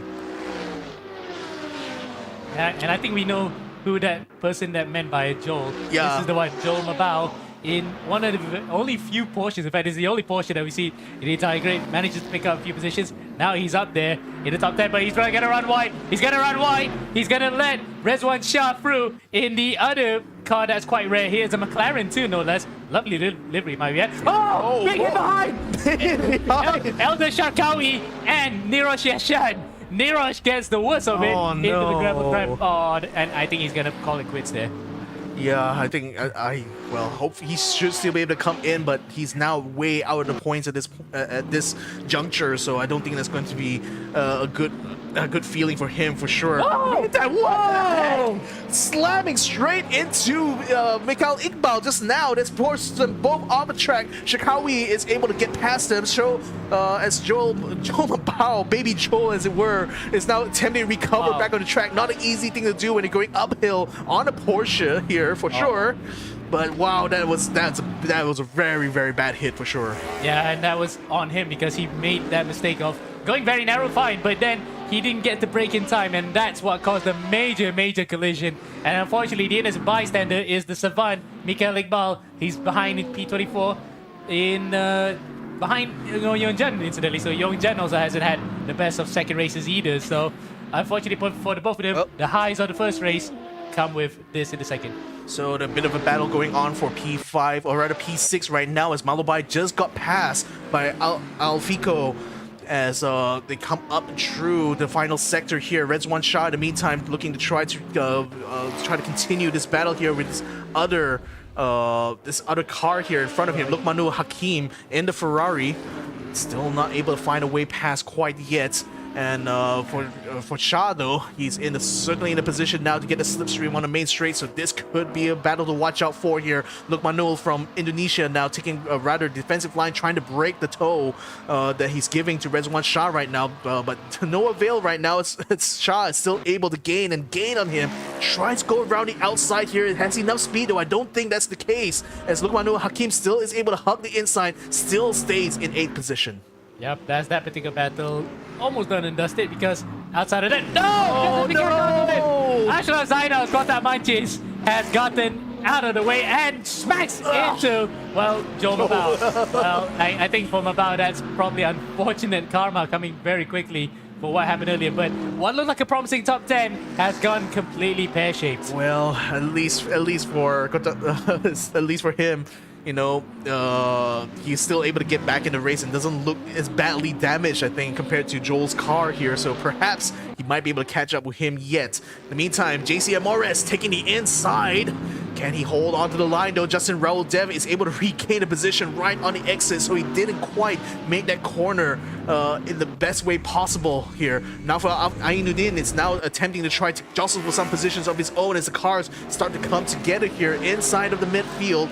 Now for Ainuddin now right up at the back of Ablir's car. The Track Esports car is the yellow one, whereas Naufal is running the default one of the default liveries, I believe, for the BMWs. The British GT BMW, no less. Yeah, so he's attempting to bring that British might in German-powered British might. Trying to say that 10 times as fast, I think. Well, we have that already. It's called the Mercedes F1 team. Ah, not bad, not bad. Yeah, but either way, yeah, it's just, again, some crazy battles in midfield, and it's still not over yet, because up in front, Shake Fitri, in fact, is close up to the back of Elog, whereas Malubai looks like he might actually size one up here to the back of Alfico Ascar. Yeah, I think Malubai wants to say Mabuhay here to Askar's car, because he got his position taken away from him earlier on. Now he wants to try to get it back, and he's only got about 2 more minutes to go, so that practically is about 2 laps left in this situation here. So not a lot of time left for him to make that move. So let's see. I mean, we know from his past performance here that James Ryan is certainly a good racer, probably one of the best we've seen from the Philippines in ERGT. But meantime, his compatriot Chesa Elov getting himself a nice 2nd position here ahead of the winner of race number 1 here, Fitri aka Kirin. So perhaps he might be able to gain some points here. We can just keep Kirin behind him. Yeah, but for Kirin, what a return for him actually. Yeah. Second place on the grid, won the first race, and if he gets another podium here, even a 2nd place, he will be the firm favorite coming into the next round, and favorite for the rest of the season, because what a way to just announce yourself to the entire championship. And the whole time, like Nandava, after all the after going back to the future and now back to the past and now into the present, he is still in the lead of the race here, 3 seconds ahead of the 2 battlers that we're seeing on the podium right now. So he's certainly in a very comfortable position. Underwa, in the meantime, almost getting himself in a good position there, but he's actually getting the run up onto Elok now, going into the back end of the track. Going around the outside, 2 Mustangs now jostling for that racing line here. And around the outside again goes Kirin. Look at that. What an incredible move here from Kirin. That 2nd time around. First in race number 1 and now in race number 2. Well, take a bow then. What did he eat this morning that he now got an absolute blinder of a performance twice in a row, in fact, to just really get it. Probably ate a lot of American cheese, some mac and cheese breakfast, I think. You know, to fit with an American theme, you know. But oh boy, he might be feeling a bit heavy after that one, because look at the power from the other cheddar cheese car right outside. But Elon can get enough American muscle onto that. The pony car wasn't enough. And it's back to 2nd place for Shake Fitri. But it might be an asterisk on this. It might be the win, because we don't know where Nandava is. in relation physically to the rest of the field because he had been jumping out and about, causing absolute mayhem behind. As Alfiko Aska and Malubai are still going at it as well. This is another track esports car going at it. Yeah, absolutely trying, almost getting the two wheels onto the grass there, trying to find some space, but to no avail here from Malubai. Still attempting to get his position back from Asuka. I mean, he earlier on was battling against, yeah, the big cheese in the background there on the billboard. You know you're in Wisconsin when you see stuff like that. Yeah. But here comes Malubai around the outside. I don't think it's going to be the move here, unfortunately. Oh, it is. Oh, may just be in the exit though. He managed to get himself alongside. Now he's in the perfect position to retake his place as he does close the door, but Asuka still has an opportunity here, but Malubai says goodbye. No position for you. Indeed. And this is on the final lap too. This Alfiko's coming back at him on the inside. Can he get it stopped in time? No, just about. Yes, he does get it. And Malubai then just got Malu Michael bait. No explosions though, so hopefully we might see some more explosive action later on. Last lap is in play right now as I believe our race leader is almost towards that final corner. That's Nandava, who we saw fly around the track, but he's certainly been flying in the lead of this race here. 3 whole seconds ahead of Anwar of Chesa Elo. He's coming around the final corner and he will take the win here in race number 2 for the bronze class in the opening race of GE16. Wow. Controversial indeed. But regardless of that, it's a win on the road right now for him. Second place, Shaki Fitri Kirin, who will no doubt take the championship lead. Third is Chester Elog, his podium sealed with, big crash afterwards. Rest of the field coming by Amir Rafiq and Kenny Lim. We will take 4th and 5th. Alfiko Aska still fighting with James Ryan Malubai. He comes to line 6. 7 is Malubai. Rezwan Shah 8th. 9th is Elder Shakawi. And, 9th is actually Zarif Adam. 10th is Elder Shakawi. Rest of the field coming by as well to finish it off. Gonzalez, Nino Gonzalez, and in front of Justin Raldev, who no doubt will be very disappointed with that second race. Yeah, and Werner Abler is going to be coming in 13. Hakim will be able to make it into 14th place, and I think there's Ngoyong Jin, I believe, in 15th. Well, we'll have to see later on from the full list of the names here, but Jin in 15th place. That rounds up the points paying positions here for the bronze class. Fantastic action that we've seen here.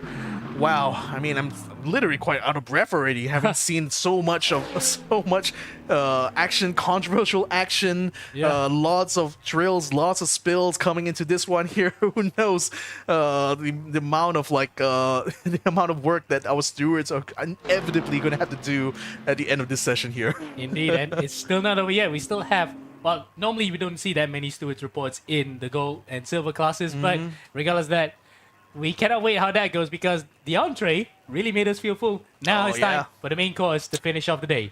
Yeah, it's time for the really big cheese here out here in Wisconsin. But that is the end of our bronze class race here. 2 fantastic back-to-back races here. Lots of incredible action. I mean, Kieran's outside overtakes are just chef's kiss on those, man. Indeed. Shout out to him. He definitely has come alive as a driver, but he will be looking forward to round number 2 next week. But for us, we'll be looking forward to the next race already. And that's the gold and silver class, the end of the day. So don't go anywhere. We'll be right back after a short break.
Pewter is about possibilities.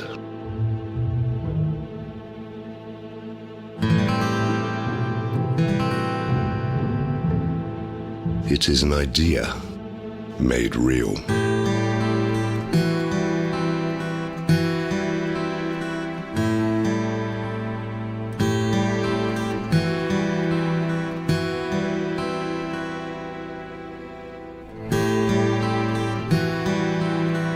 Crafted with precision.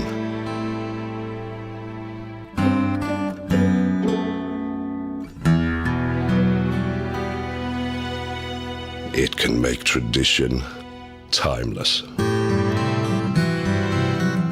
Pewter evolves.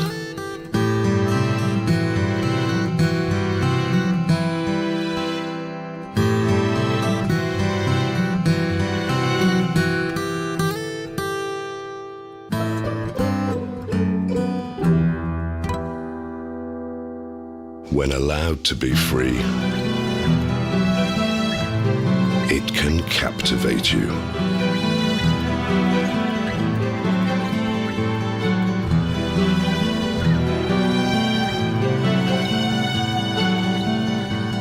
Pewter is our legacy, and we're keeping the legacy alive. Royal Selangor, since 1885.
And welcome back, ladies and gentlemen, to the eRGP. We had a bit of a technical issue just now, but now we're going to be able to get back into the action here. We've already witnessed 2 races so far. That's going to be for the Copper class and the Bronze class. Now we got the final 2 classes left to go here, and that's going to be the ever competitive Silver and Gold class. This time around, this season, we've got a few people who have upgraded themselves into the Gold and Silver class, hasn't it? Yeah, indeed. And the fact that a couple of them include last season's champions, Chester Lam, and I think Adam Harif also has made an appearance here because he came up from the Bronze class as champion. So looking to how they will fare in it, because not only are they going to do it jumping up a couple of classes, especially in Adam Harif's case, he's going to do it in the Gold class too with the prototypes, the Le Mans hypercars. So yeah, he's made a real big step here, but it goes to show that he does have the potential. I mean, we've seen how crazy the racing is already with the GT4 and the GT3 class. These LMP prototypes are certainly a whole different world of motor racing as far as I'm concerned. So I'm going to be very curious to see how our top of the line drivers here in the eRGP are going to be able to tackle this very narrow and twisty track. So the drivers are now in the practice session here. We're going to be starting our 6-minute qualifying here, determine the grid positions for race number 1, and then we're going to be following that with our reverse grid race number 2. So without further ado, let's go ahead and jump right in here as the practice sessions are coming to a close here. We've got 11 times up here. I think there's still actually more drivers out on track here, so we'll certainly be able to see the full list of it once we get into the qualifying. But so far, I mean, it's just more or less like a warm-up for these guys. We had a server restart due to the technical difficulties, but now we're going to be able to get ourselves into some proper racing action. Indeed, and the fact that the proper racing action will include 2 classes, because it's kind of like a sprint but with endurance cars, so yeah, we can try to wrap your head around that. But the crux of the matter is it's multi-class, so it's 2 different races, 2 different winners. So Gold and Silver will have its own little mini championship, and the champion, there's an opportunity for LMP2 cars to win, of course, so don't take it out of the equation. We might still see some surprises along the way. Exactly. So for those of you at home want to keep track of the different classes here, just keep in mind that the cars with the Orica badge, as in the blue words with the black background, as you see in the make inside the timing tower there, those are basically the LMP2 cars, whereas all the other makes like the Toyota, the BMW, the Alpine, the Ferrari, all of those are inside the Gold class. That's how you identify which class the individual driver is racing for here. Well, yeah. And to make it quite easy, if it's blue, that's LMP2, blue LMP2, and then if it's in red, that's a hypercar. But with the exception of sometimes black, because IMSA, the DPI, or the GTP class they run it's all in black. So regardless of that, it's easy to know where the other class is. LMP2 is in blue. The end. Exactly. So we had a huge field here. I mean, it's been a very popular choice of cars that we had here because we were able to get in some of the modern LMDH cars in the mix, and it certainly brought a lot of fantastic racing, especially in GE15. You know, the Gold class basically represents some of the best drivers in the region here that has been selected by for the eRGP. So we know that the level of skill amongst all these drivers are pretty high, and I'm expecting to see them really put all of that talent to work here on a track as narrow as Road America. We've seen from the GT4 and the GT3 races that first turn, such a recipe for disaster when you got cars going in 4 wide, etc., and trying to jostle for that one racing line through that one turn. So we'll see how the Gold class and Silver class drivers will handle that, especially when you consider that there is a bit of a differential in terms of the actual engine power between the 2 cars. So we'll have to see as we go ahead, and we'll probably have to do another restart of the server right now because we're gonna have to still iron out some of our technical issues on our end, so we do apologize for that. But in the meantime, I think this is a bit of an opportunity really to talk about what's in store for the rest of December, really, because this is round 1, of course, of the Global Edition 16, We still have 3 more rounds to run in the rest of December. That starts with the 6th of December for round number 2. We will announce the track that's going to be chosen. We normally only choose the tracks at the beginning of the week of the race, so make sure you guys stay tuned on our social medias. That's going to be on Instagram, eRacing GP, or Facebook, eRacing GP as well. That's where you'll be able to see the official results as well as additional information regarding upcoming events, and also to stay notified whenever our live streams come up here. We are streaming live on YouTube, we stream live on Facebook as well, so make sure you guys come on in and mark your calendars for the rest of the legs that we're going to be having here in GE16. So as of right now, we haven't started the qualifying yet for this gold and silver session. We will be getting right into it once we are able to get ourselves back, once the server is back online here. I think the drivers are certainly going to be raring after having to wait for quite a while right now to get our races started. But again, this is of course the first round. Nobody really wants to miss out on an opportunity here to gain so many points and to really set the tone, I suppose, for the rest of the season. Indeed. And has to be said that sometimes when you enter the first round of the season, you want to actually go on the right foot. And if you actually have a bad round, even in a short championship, you might say, oh, that's the end of it. But luckily, drop rounds do actually happen from time to time, and it does become a crucial factor afterwards, especially when we tally up the championship standings in the end of the season. So we'll wait and see. We'll see how this all plays out. But first round of the season, yeah, you definitely want to start on the right foot if you want to actually stand a chance of being in the running for the championship towards the end. Yeah, and it's again, what I find from a lot of past racing events that I've commentated before, especially when you only got a limited number of rounds, like this has only 4 rounds. There are some championships out there with only 3 rounds. That first round of the season can certainly make or break your entire season, right? I mean, again, when you win that first round, it's always a very easy way to guarantee yourself, to be in a good position to defend your championship. Yeah, certainly. And for drivers like Rialto Ristofani, he already won his championship, and it looks as though he might be taking it a little bit easier compared to the other drivers. He just feels like, okay, time to just unwind. Whereas some of the other guys, okay, let's just do it. Let's get it on and try to get a title out of this. And for some of those guys, yes, there is a real opportunity to do it. Yeah, I mean, again, we're having newer drivers join in the lineup, like Adam Hari, for example. He was a champion in the bronze class. Now it's been upgraded into the gold class for this season.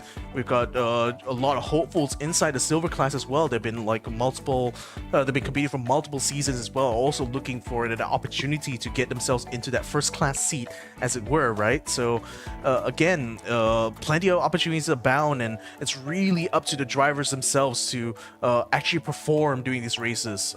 Again, you may talk the talk, as it were, about how good you are as a racer, but when it comes down to it, we want to see the results. We want to see how you actually perform when we put you in a field together with some of the best drivers in the region and see where you actually end up in terms of position. Indeed. And now we can actually jump into a bit of the practice session here to see what has been going on. And look at the screen right now. One of those guys has actually gone for a familiar car, and it's the Lamborghini SC63. Though sadly, in the real world, the Lamborghini will not be making a return to the World Endurance Championship because of the FIA and the ACO's kind of silly rule of having 2 cars in a single manufacturer. So Lamborghini had to pull up. But regardless, this is the champion car from last year because Rialto Ristofani actually used this to win the title. So Kalandi Haki has decided to say, all right, I'll have a bit of that. I want to drive the champion's car from last year and have a go at it. Yeah. And look at the similarities between this car and the Alpine that's been driven by Handy Gwendy. It's about the same, isn't it? Because it is coming from the same manufacturer because they are... Yeah, technically. Yeah. But I would still say, they both look very distinct, especially because of the headlights, primarily, because Lamborghini still continues the same kind of styling they normally use for their top-of-the-line hypercars and supercars, whereas, the Alpine has a more traditional-looking, LMP look to it because of the big headlights in front. Yep. And the Alpine logo at the back for the... Yeah. That's a nice touch. Always, it's a nice touch here. But again, yeah, kind of sad that the Lamborghinis will not be joining us. I mean, in the real life World Endurance Championship, but we can certainly enjoy as much as we can here in eRGP because of the magic of sim racing here. So Gerlandi Haki, of course, as you mentioned, is using the car that had won the previous season of the GE15. So probably it's a really good weapon here to use, especially in this brand new reset of the championship, as it were. Yeah, but you can hear the nice dulcet tunes of a V8 coming out to turn number 4. Now, funny enough, Lamborghini do have pulled out the World Endurance Championship, but they are making a splash next season in IMSA. So they'll be racing in the Americas anyway, and they'll be racing at one of these circuits, which is Road America. So fittingly for us, we are a bit ahead of the curve. So we managed to get to see this car before he even makes his real world debut. Exactly. So, I mean, if anyone from Lamborghini is watching here, maybe he wants to try to take some notes. Well, then again, you know, it's a sim racing world, so anything is really possible when we talk about track and car combinations. You can bring cars from the past, cars from the future, cars from the present, and maybe even cars that maybe you never think can actually be in a motor racing situation. But regardless, when it comes to our eRacing GP, we prioritize the look and feel of a real-life racing series. We try to give a lot of our drivers the taste of what it's like to be a professional driver, and that's why we have very high standards when it comes to like driving standards. You know, that's why every race we do have active stewards who not only monitor the race but also adjudicate any racing incidents that occur, that are reported. They process all the protests that happen at the end of the race. So that's, I think, one of the key things that makes the eRGP rather unique in this region when it comes to sim racing, is that, you know, we got the backing of, you know, Axel Sports, which, you know, runs their we run our own motorsport programs here, have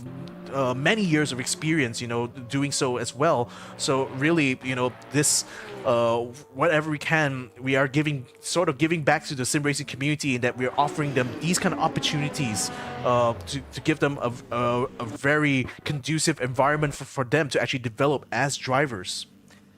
And amen to all those points that you mentioned before. Plus, it pays us well to just have a bit of fun. It's really nice. I'm just always having fun every time I sit in the commentary booth with you here. I mean, no doubt because of the like crazy action we tend to see, but also sometimes like the unexpected and often breathtaking like maneuvers that we can see from some of the drivers here. I mean, I'm still hung up a little bit on like Kirin doing those outside passes, you know, on a Mustang, no doubt. Like, the thing is that it's kind of funny that you called it a pony car, because I feel like the modern Mustang doesn't quite qualify anymore as a pony car. It's not that small anymore, and you have to imagine, you know, to do a move like that, especially in real life, not an easy thing to do on the Ford Mustang, where the front is heavy, the car itself generally is heavy, and quite difficult to make those very precise maneuvers. So it's always a joy to see someone actually beat the odds, as it were, even in the virtual field of sim racing. Indeed, and a couple of drivers coming across just now. Kanan Gofar in the GR10 hybrid, the Toyota, going across there. But yeah, that kind of thing does set you apart from the real world, for example. You don't get to see cars like that do moves often, but when you see in the sim racing scape, it does feel like, how did he pull that off? Yeah, but sometimes, you know, it's like those skills that you do pick up in the virtual world can inform how you want to do in real life. You know, that's why a lot of drivers in their off season, you know, I'm talking about professional drivers like in F1, NASCAR, etc. They use sim racing in the off season in order to keep themselves sharp, in order to keep themselves up to date with how they want to how to play their tactics, their strategies, and most importantly is to keep them in form. You know, because especially during the off season, there's a lot of downtime between the end of the season to the start, and that's where you tend to find a lot of these professional racers up in iRacing, in ACC, just basically doing the grind, same as everyone else in sim racing. And really, for them, it's part of what makes them professional drivers, is that they constantly want to be able to improve themselves, constantly want to try to find new challenges to take on.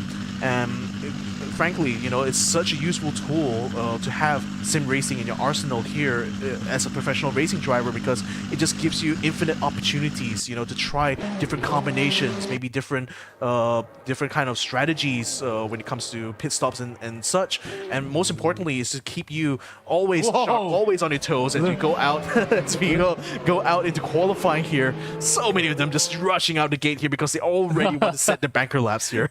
Oh! Yeah. And before even any action started, there goes Galani Haki.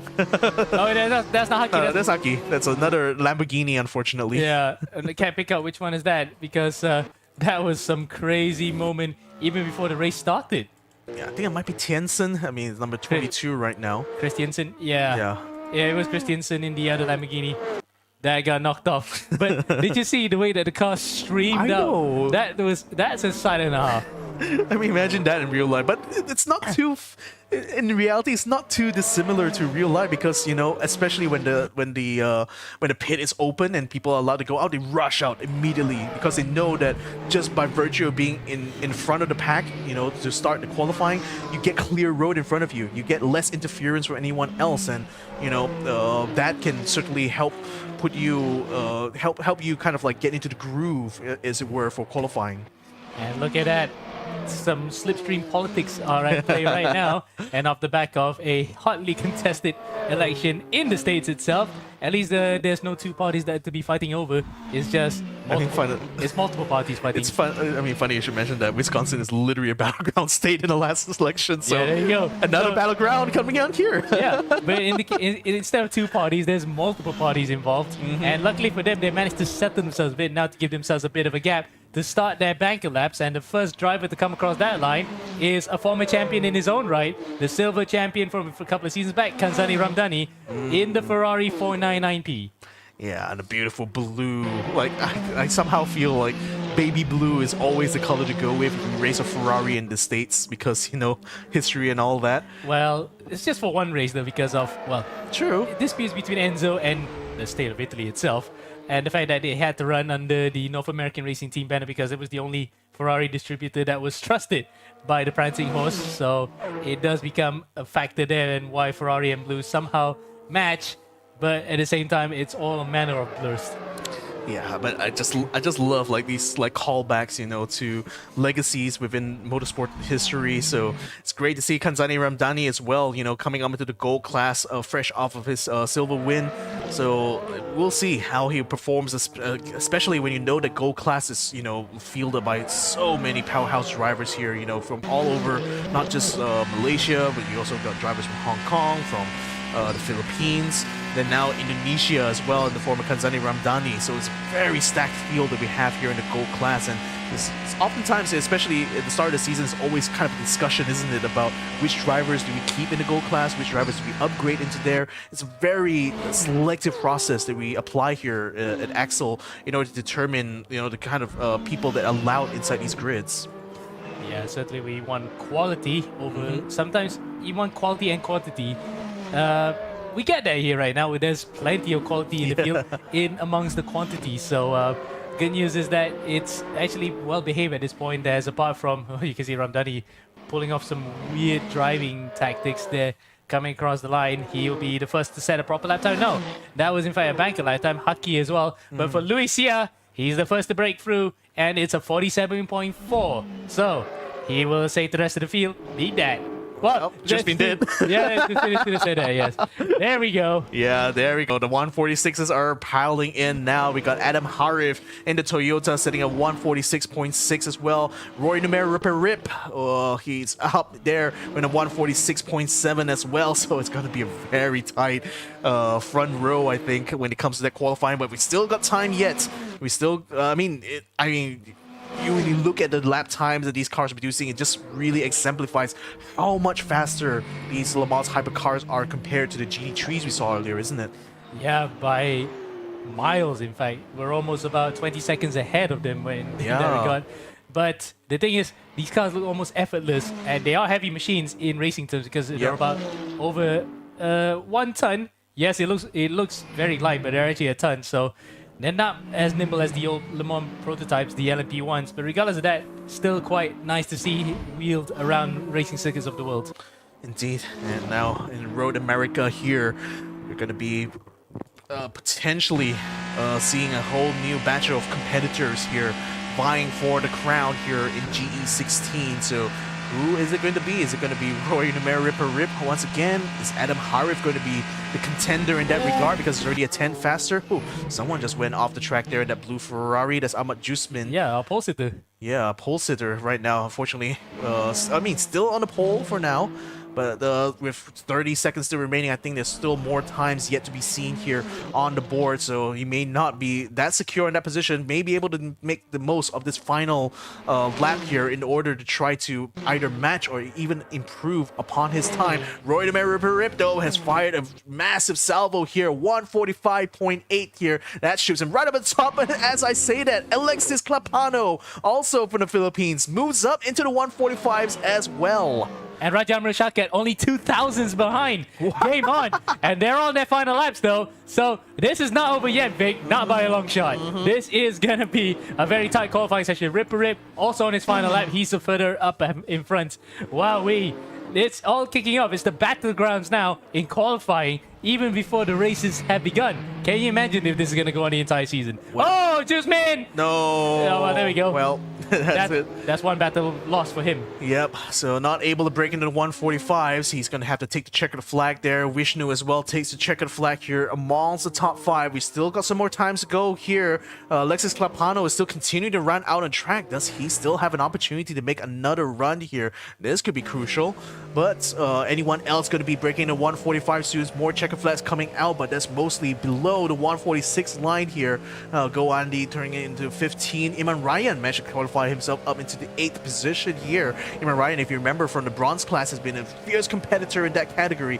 Now he's moved up into the bigger cars here, so it's good to see that he's also still able to stay inside the top 10. And you have to remember, some of these guys have been given dispensation to join it because they just cannot resist the allure of the best cars on the planet right now. And I would say that in front of Formula One because there's no other way to describe it. Can you get anywhere else with such a diverse grid of cars and some of the most talented drivers in the world racing on some of the biggest circuits and the Le Mans 24 hours? But after that, we're going to wise lyric about it because Roy Ripper crosses the line. Whoa! 45.6. What's Clapano's response? No! He's improved, but he still stays second. Rajam Rishaka stays in third. And look at that. 28 hundredths of a second separating first and second. But Roy Rip proves once again why he is one of the best quali specialists. He sticks it onto pole position, and the first 5 points of the season goes to the Filipino. I just calculated in my head, I think it was like 30 milliseconds of difference between the two of them. It's so incredibly tight, this qualifying session here, but Ripper Rip still comes out on top. So, is he going to be able to defend his championship? I think he's already set himself up in a great position to do so. Yep. But with the new competitor here in the form of Clapano, in the form of Adam Harif, I say Adam Harif, he's still in the 10th position, but can't really count it out, especially later on in race number 2, perhaps. But there's the man himself, Ripper Rip, looking very, very bright indeed. Smiling, cracking a bit of, cracking his neck a bit, just ready to psych himself up here for the big one because that's it. First blood to him.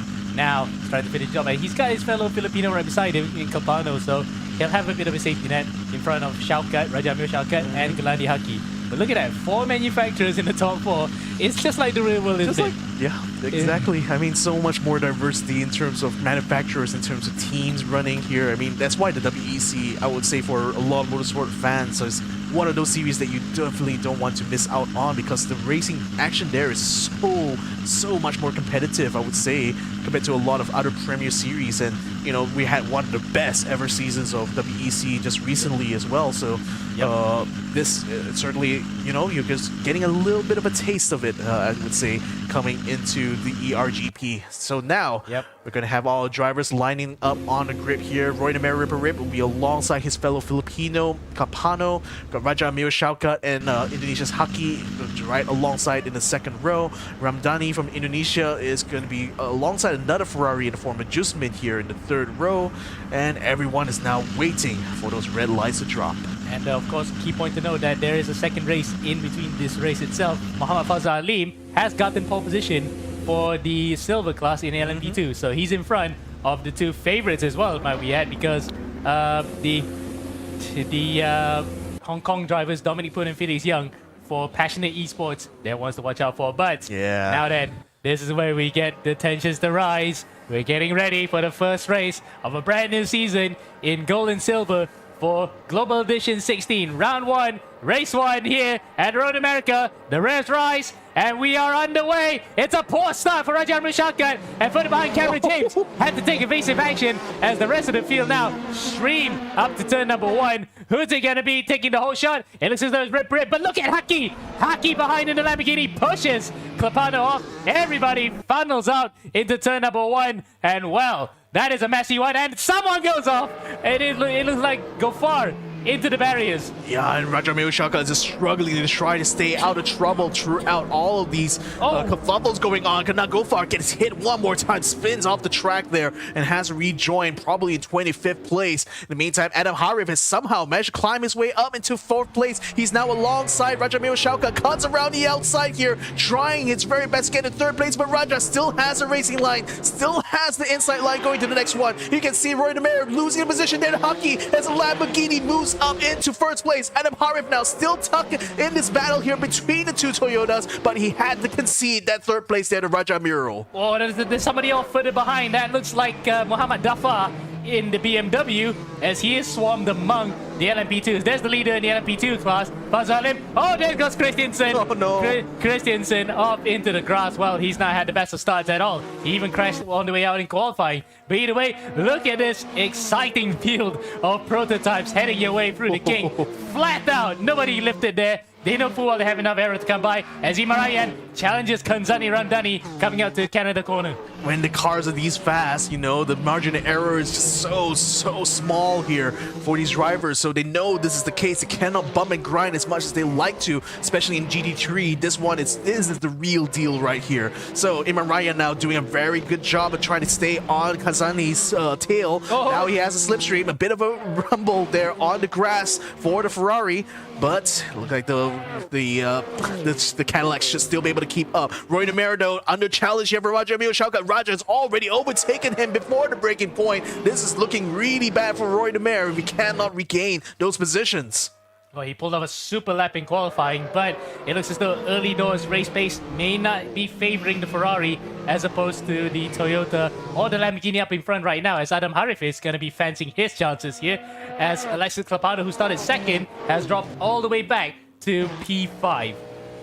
Yeah, you know, I mean, right now, Adam Harris is going to have to defend against Clapano, who, remember, started in the 1st row alongside Roy Demer, but now is going to have to try to fight his way back onto the podium position, and not too far away from the race leader, so that's perhaps a bit of good news they could take to heart here in the first, with 12 minutes still remaining in this race. They are still very much in this fight right now. It just depends on how they make the chess moves here at 200 miles per hour. Well, technically about 190 miles per hour. Okay, fair enough. Fair enough. Fair enough. Close enough. Yeah, that's the round trailer kilometers per hour. In fact, we can actually see the speedometer. Let's see how fast Clapano is, especially with the slipstream of a couple of cars in front. Through the kink. Look at that.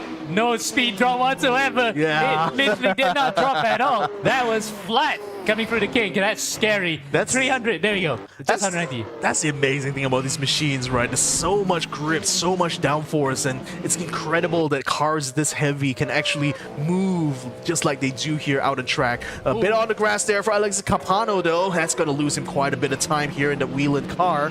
Yep. But still getting on the main straight, at least he will be able to recover some of it, hopefully, through the slipstream that's coming off of Adam Harvard's car. Still a two-way battle now. There's still 2 battles going on here up in the front. You got Raja Amir Shaukat staying ahead of Roy Demer, and you got Adam Harvard staying ahead of Clapano. Malaysians in front of the Philippines.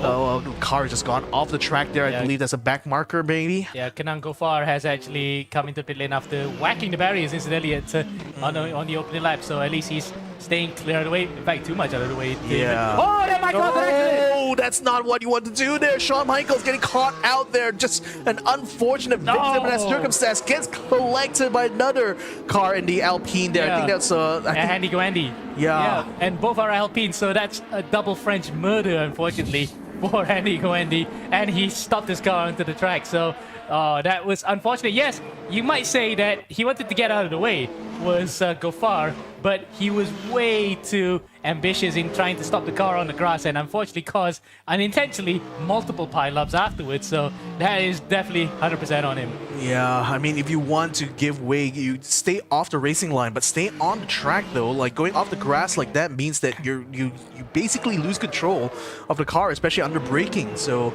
a very questionable decision there, and unfortunately he's gonna have to answer to the stewards later on should that event be investigated here. And again, he's still going on the grass. Well, he's still left to be the race, and he is in the fastest class, but yet still, nip and tie, and he nearly hits the side of Felix Young, who is actually now in P3 in the silver class, being led currently by Fazal Alim, and he's somehow still in front of one of the prototypes, and it is in the form of Titan.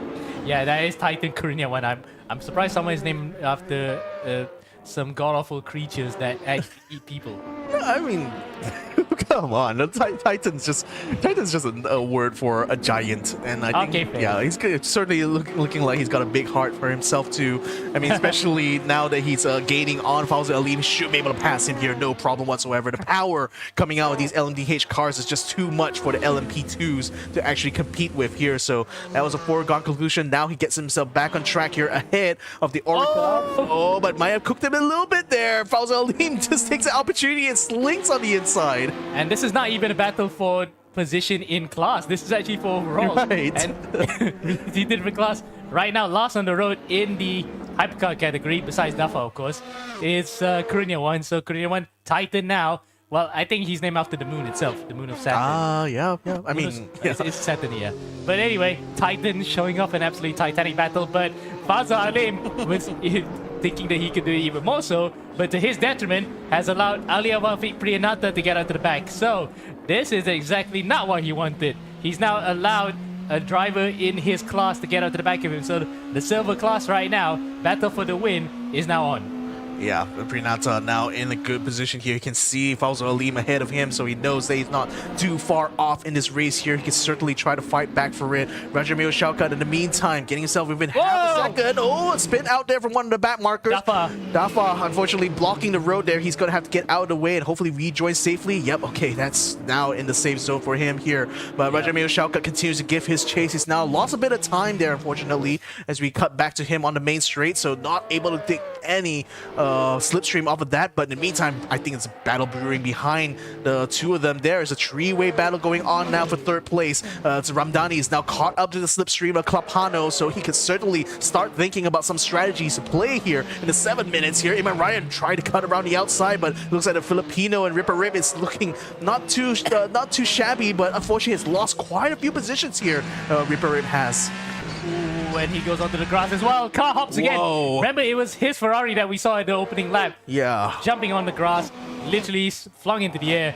But mercifully, though, he's managed to just keep it together here, albeit losing a bit of time. Now he's got the Indonesian RID Vishnu behind him, and Ahmad Jusmin at one point, who was the provisional pole sitter, with Luisia, one of the other handshake drivers behind. Yep, Luisia right now in 10th place, just whole second off of Jusmin though, so it's really still a three-way battle going on for four-way battle, I should say, going for 6th place there with three of the drivers within a second off each other here. You can see the huge kerfuffle of cars in front of Luisia, and Louis probably thinking to himself that probably doesn't want to get into that mix anytime soon, but maybe just stay in position there, because you never know. Any incidents happen between them, he can certainly pick up the pieces from there. Speaking of picking up the pieces, I think drivers behind might just take it away here, as Adri Ahmed has unfortunately retired from the race. So if you see a small D box right beside Adri's name, that means he's had a DNF. So he's out of the way, unfortunately. Now we go back to Klapano, who's actually pressuring Adam Harif. Yeah, he's been keeping that pressure on for a lot of laps now, but still has not found an opportunity to pass quite yet. Still trying to buy this time though, still has 5 minutes, so still plenty of laps to go here in this race. So he can certainly try to hope either that Adam runs out of steam by the end of it, or perhaps be in the position where if Adam goes off the track, goes way too wide, he can certainly capitalize on it. Look at that, that was already a little bit too wide there from Adam Harif, so I think Alexis knows that he might be smelling some blood in the water here as far as Adam's concerned, and if he does get the pass, he will be able to take this podium position. And look at that, he's got through the slipstream here. Adam actually had a poor run coming out of turn number 4. Here he comes now through the moraine sweep into turn 5. Alexis Clapano on the outside, Adam Harif on the inside. And there we go, Adam Harif actually puts his elbows out, and that brings Ramdani into play. So you might say, for Clapano's case, he felt a bit undone there.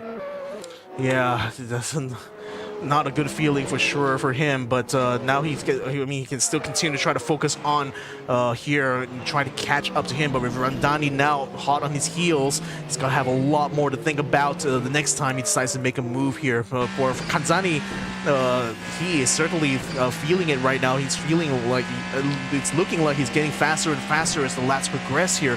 So perhaps he will be joining in on this battle much sooner than we might think. Yep, but it's still between Clapano and Harif. Here comes Murdoch now. Murdoch is defending on the inside. Clapano goes already outside. We saw just now how Kieran's doing it. Oh, that's a bit elbows out. Ooh. Yeah.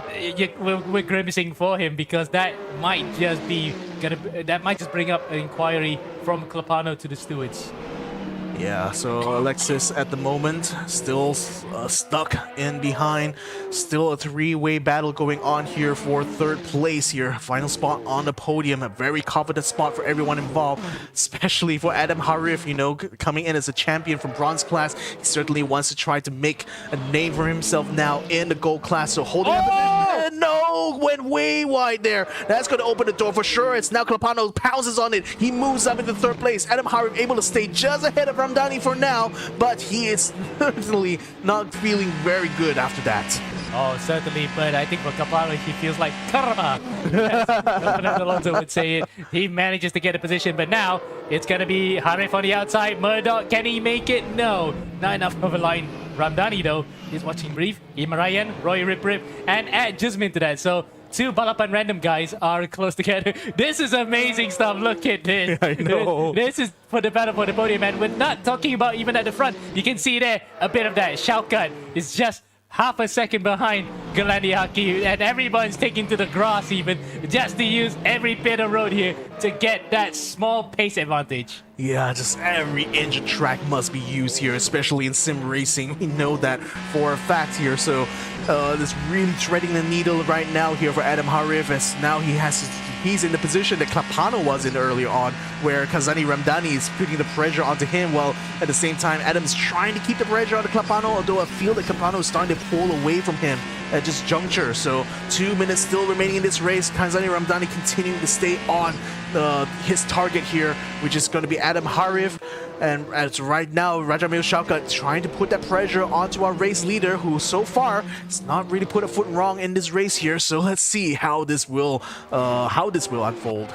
Yeah, can't wait to see how that will play out, because here we are now, that particular battle that we've been bigging up about for a couple of laps now. We get to see it in the flesh, and it looks as though Rajamil Shaukat is just biding his time, and we knew how well he performed. Remember at the MIEC, the International Esports Championship, how he was so good in the Toyotas. Well, he's actually gotten back into the same machine again, and this time really winning on it up in front, and he will love to open his account with a win.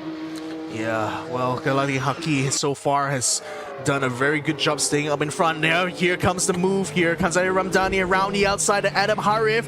Not the best position to try to make that pass in, but he's gonna try to make it work, damn it.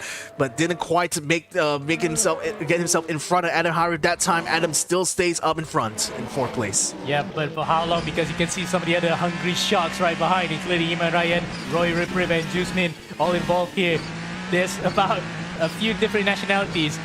We're on board with an Indonesian who's chasing a Malaysian, being chased by a Bruneian, being chased by a Filipino, and another Indonesian behind, between three manufacturers. So if it doesn't sound any more cosmopolitan than that, I don't know what is. It's World War Southeast Asia, I suppose, out here in Road America. Pacific Theater. Pacific Theater. Yeah, there we go. Yeah. Nevertheless, one more minute still remaining in this race here, ladies and gentlemen. We're going to be having a last lap upon our hands very soon. As soon as Haki comes across the line here, Kazari not doing too well there, going way off onto the track. Rejoins, but that's certainly lost him some time now to Adam Harif. Still, look at that, 4, 5 cars all slipstreaming off of each other on the main straight. Only in the LMDH category can you see such action like this. Well, hypercar. Hypercar indeed. Slash GTP, whatever the name is. Because we're on the North American side of the world, we have to call them GTPs. As once again, Murdoch goes off, and behind them, that's Rip getting the advantage over Iman Ryan, and he gets dunked on by Jusmin for good measure. So that battle is rescinded, and Murdoch has actually gotten away with that one. Now, let's see if he can actually maintain it all the way to the end, because up in front, Clapano, he has come alive in this closing stages. Looks as though the tire wear on the Cadillac is much better compared to the other two cars here, and he might just fancy himself to get at least one position up on the podium. As Haki, though, waiting in front here, just biding his time because there's a prototype in front. That's an LMP2 coming into play, so it could still go either way here, Vic. Yeah, but especially I think the bigger threat for Raja right now is Clapano, because look at how much is closed that distance now between the two of them. Early on it was like 2 odd seconds. Now it's literally less than half a second between the two of them in this last lap. But now corners are running out. There's only 4 or 5 more corners still remaining in this lap here. So there's a 4 or 5 more opportunities. Now 4 more opportunities for Alexis Clapano to try to make the move onto Raja Miyoshauka. The whole time though, that's actually helping Haki at this point, because he's now gaining a 1 second lead over Roger Miyoshauka. I think at this point, the race is all but over for him. He just needs to find the checkered flag. Yep, here he comes now, coming out of the final corner here. And look at that. This is going to be a landmark victory for Galandi Haki. He comes out of it in the Lamborghini, same time that the same one that Rialto Ristafani won with, and opens the account for 2024. Global Vision 16 across the line to take victory. And look at across the line there, Shaukat and Clapano just about 500ths of a second. In fact, exactly 500ths of a second separate between them for second and third. Adam Harif, Valiant fourth, Ramdani fifth, 6 is Jusmin, 7 Rip, 8th is Vishnu, 9th Lucia, and 10th Iman Ryan, who will start on pole position for the second race. But take a bow for Galandi Haki. Yeah. That was a well-deserved win. And now let's have a look at the silver class. I think Aleem is still out on track, still able to keep himself in the lead. Look at how far ahead he is compared to Felix Young. Fantastic showing here for the Sim Racing Lanka, and given how well he has performed here so far, I have no doubt that he's going to be a serious contender now in this silver class. I mean, heading off Felix Young, heading off Prinata, even getting a bit of a fight there with Titan Kunia 1 from the gold class early on. I think this guy is showing us that he might be teasing us with a potential entry into gold class sooner rather than later. Maybe, but he'll be happy that one after the disappointment, shall we say, of losing the bronze class title last season. He will be happy to open his account with a win here in the silver class. So there are your winners. Galandi Haki in the Lamborghini SC63 up in front in the gold class, and the winner in the silver class in the Orica 07 Gibson, it's Muhammad Fauzal Alim. So an Indonesian and Sri Lankan taking first blood here in the gold and silver class. Well, we're actually almost thoroughly full right now, but we still have one more race left to go. I think this main course needs to have a dessert to have the sweet ending. Oh yeah, usually I like a banana split, but I don't mind sometimes just having like a simple ice cream. Yes, very cool, isn't it? Well, that's race number 1 now done and dusted here for our gold and silver class. We're going to be moving on to our reverse grid, only for the top 10 of this race grid, which practically means only the gold class drivers are enjoying that reverse grid here. All the silver class drivers will be starting in the position they finished in when it came to race number 1. So we'll see how this story will continue here. Haki, of course, having taken the win, is going to be taking the bulk of the points. Now let's see how many extra points can he get from starting somewhere in the top third of the grid, I should say. Yeah, because we have about 27 cars that made it, so it's a big field of cars. Yeah. And we might see some drivers coming back after that disappointing first race, but for some of them, regardless though, Haki will be smiling ear to ear right now that he's got first blood. Now it's time for him to focus on finishing the job here in race 2. Yeah, so again, a bit of a cool down period right now for our drivers as they get themselves mentally prepared for race number 2. Usually this is like, sometimes it's a moment where you as a driver need to manage your emotions. You know, no matter what happened in race number 1, you need to be able to keep yourself like alert and still focused coming into race number 2. And this slight break in between, even is 1 minute or 2 minutes, you need to use that time wisely here. So, but in any case, they already know exactly what to expect now coming to this one. They know exactly who are the fast guys, who are the guys who've been giving them the most trouble in race number 1. Now this time around, the tables have turned as the drivers in 10th place will be starting on the front row, and the drivers who finish in the front row are now going to be starting from 10th place onwards here. So, coming into this, race number 2, it's going to be underway. Indeed, and we can see the view. This is what I like to do before the start of the race. The view from the front and right at the back. Yeah. Wow.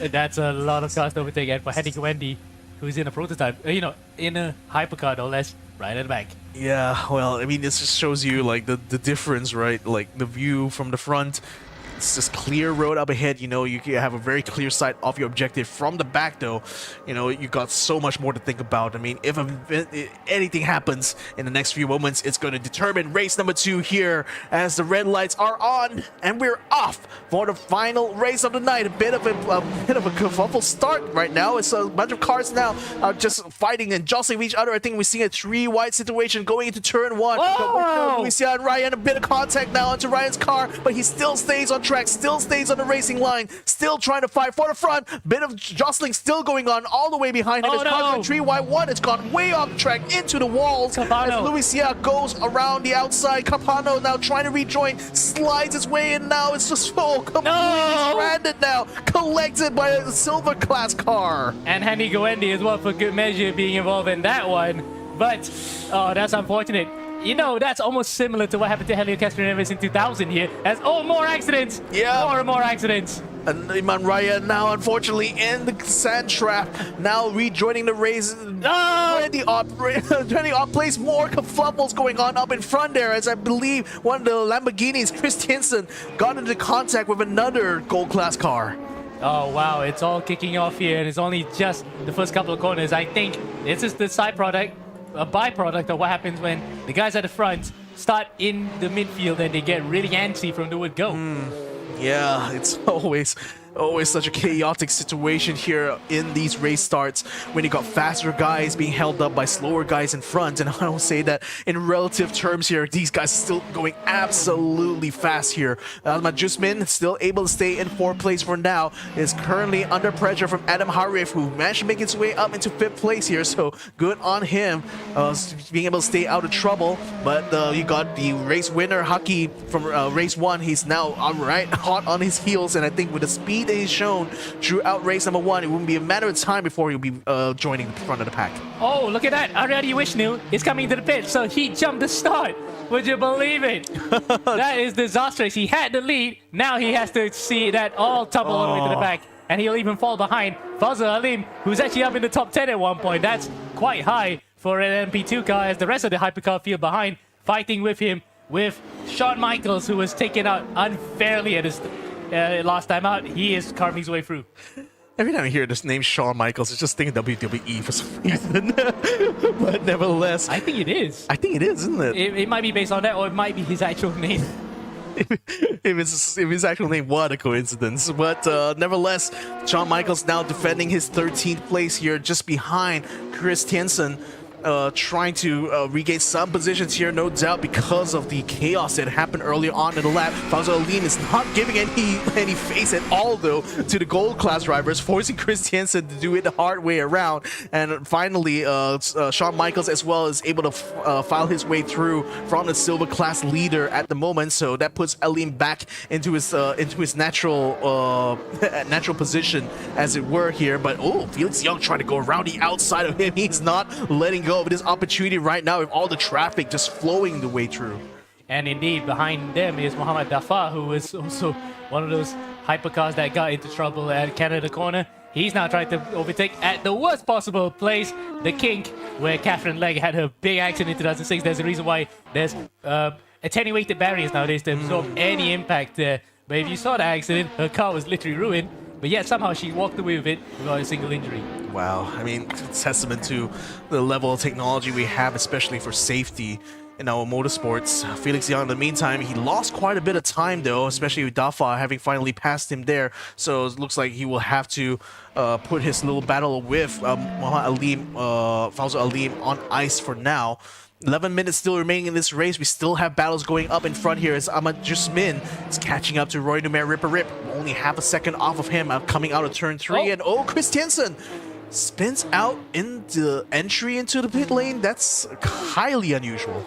And he's probably tried the service penalty as well. So for him, when it rains, it pours. You saw him just now being involved in a collision with a Toyota at the start. Now he's gone completely pear-shaded back. Meanwhile, Ferrari 1, 2, 3. We saw that before in Imola this year in the World Endurance Championship. But because of rain and some poor timing of strategy, they threw that out of the window. Almost F1-like. But actually, we can just discount that. It's just a blip because you cannot predict the weather. So it happens sometimes. But for Jusmin and Ramdani, these two are teammates. They might want to work together and try to get a 1-2 for Balapan Random Motorsports. Trying to get one over Roy Rip with Veloce Ragazzo in between. And out of all that, Adam Harif actually reeling them all in. So top 3 then are not as comfortable as it seems. Yeah, still very, very tight here. I mean, Ramdani is only a second ahead of Ripper Rip right now, and it's certainly a very reachable target here for Ripper Rip or Jusmin. But they still need to try to sort this out here in second place. Dominic Boone has just disconnected, so it looks like we may not be seeing him for the rest of the silver class here. So that leaves his compatriot Felix Young to carry the flag for Hong Kong here. Indeed, and Dominic Poon was also one of those guys that was dominant in the GT class just a couple of seasons back, so in the bronze category. So really then it's a shame to see that his tenure in LMP2 in the silver class has not gone off to the best of starts. Meanwhile, as we look at the battle here between Jusmin and Ripper Rip, it's only about 0.3 of a second. Shout out to Felix Young, who's carrying that flag, as you said earlier, of Hong Kong in second place. Behind him is Zef Yuen, who I remember racing in the league a few years back in ACC, was quite the loose cannon, but it looks as though he's made amends for it right now. He's actually battling hard with Felix Young for second place here in the silver class. He's making it onto the inside with Klapana in between. Does he make it? Side by side they go into turn number 1. Well, would you believe it? They made it, but no! Touch! And onto the grass goes Ariadne Vishnu for good measure. Zef Yuen goes off. Yep, and that ends the battle right there. Well, I gotta say though, for Vishnu, he just literally had to stay out of the way of the two battling silver class drivers there, and did quite a fantastic job of that actually. So in the meantime, race 1 winner Gerlanti Haki still continuing to chase on the heels. Adam Harif was only about half a second behind him. Now has also got Rajamil Shaukat pressuring him from behind. So a bit of a Malaysian sandwich here onto the Indonesian, as he is still eyeing up an opportunity on Adam Harif. Feels like he is a little bit faster, but Adam is doing everything he can to try to keep the Lamborghini behind, but he just might have found a gap around the outside. Here comes Haki trying to get himself ahead of Adam Harif. Can he make it work around the outside? He gets the speed though. He's going to try to use the switchbacks here to his advantage and stays up in 4. Well, in the meantime, where's Rajamil Shaukat going? Murdoch. Yeah, Murdoch went off of the grass and now rejoins behind Rajamil Shaukat. He actually touched the back of Haki after he got overtaken there. He thought he could hang around the outside, but he got knocked onto the grass, and I think that was purely a racing incident because both of them were going at it at the same spot. But amazingly though, no one actually crashed out of that. Yeah. And for Haki, he did the exact same thing that Kieran did in that bronze race by going around the outside, brilliantly taking it. Wow, this is some race from a couple of drivers that are really coming alive now this season. It's crazy, crazy racing we're seeing here in GE16. If you guys are not tuned in, you're certainly missing out on a lot. Here we see a battle going on for P11. Arif Frisky is trying his best here to keep Imran Ryan on his toes. Gets a nice slipstream off of him now on this stretch. Should be able to get it on the inside here going to turn 5. A very critical corner here, especially because of the downhill and the braking zone. He has the inside. Can he keep Imran Ryan at bay?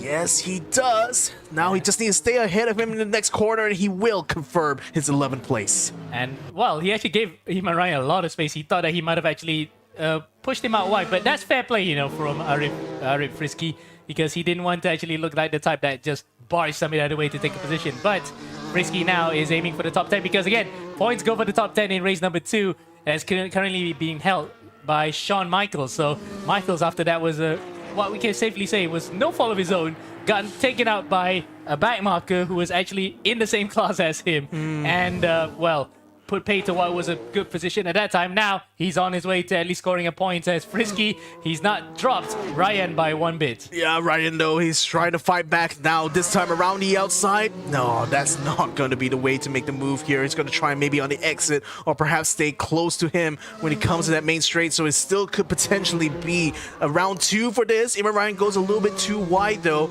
before that final corner. So that might cost him a bit of time.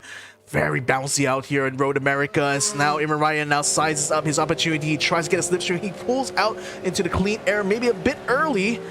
Has to try to stay side by side with him true into turn 1. He's on a disadvantaged line right now, having conceded the inside, but he cuts around the outside of turn 1 and moves up into 11th place. Brilliant move, and again, another outside move that was made possible.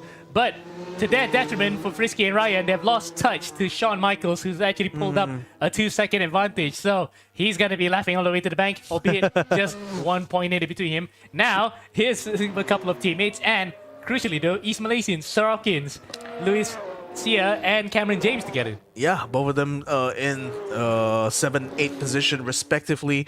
Still 2.5 seconds away from Adam Harif, so really they're just on a race of their own here, just aiming to try to stay in this points paying position. This is certainly a good haul for them for sure in race number 2.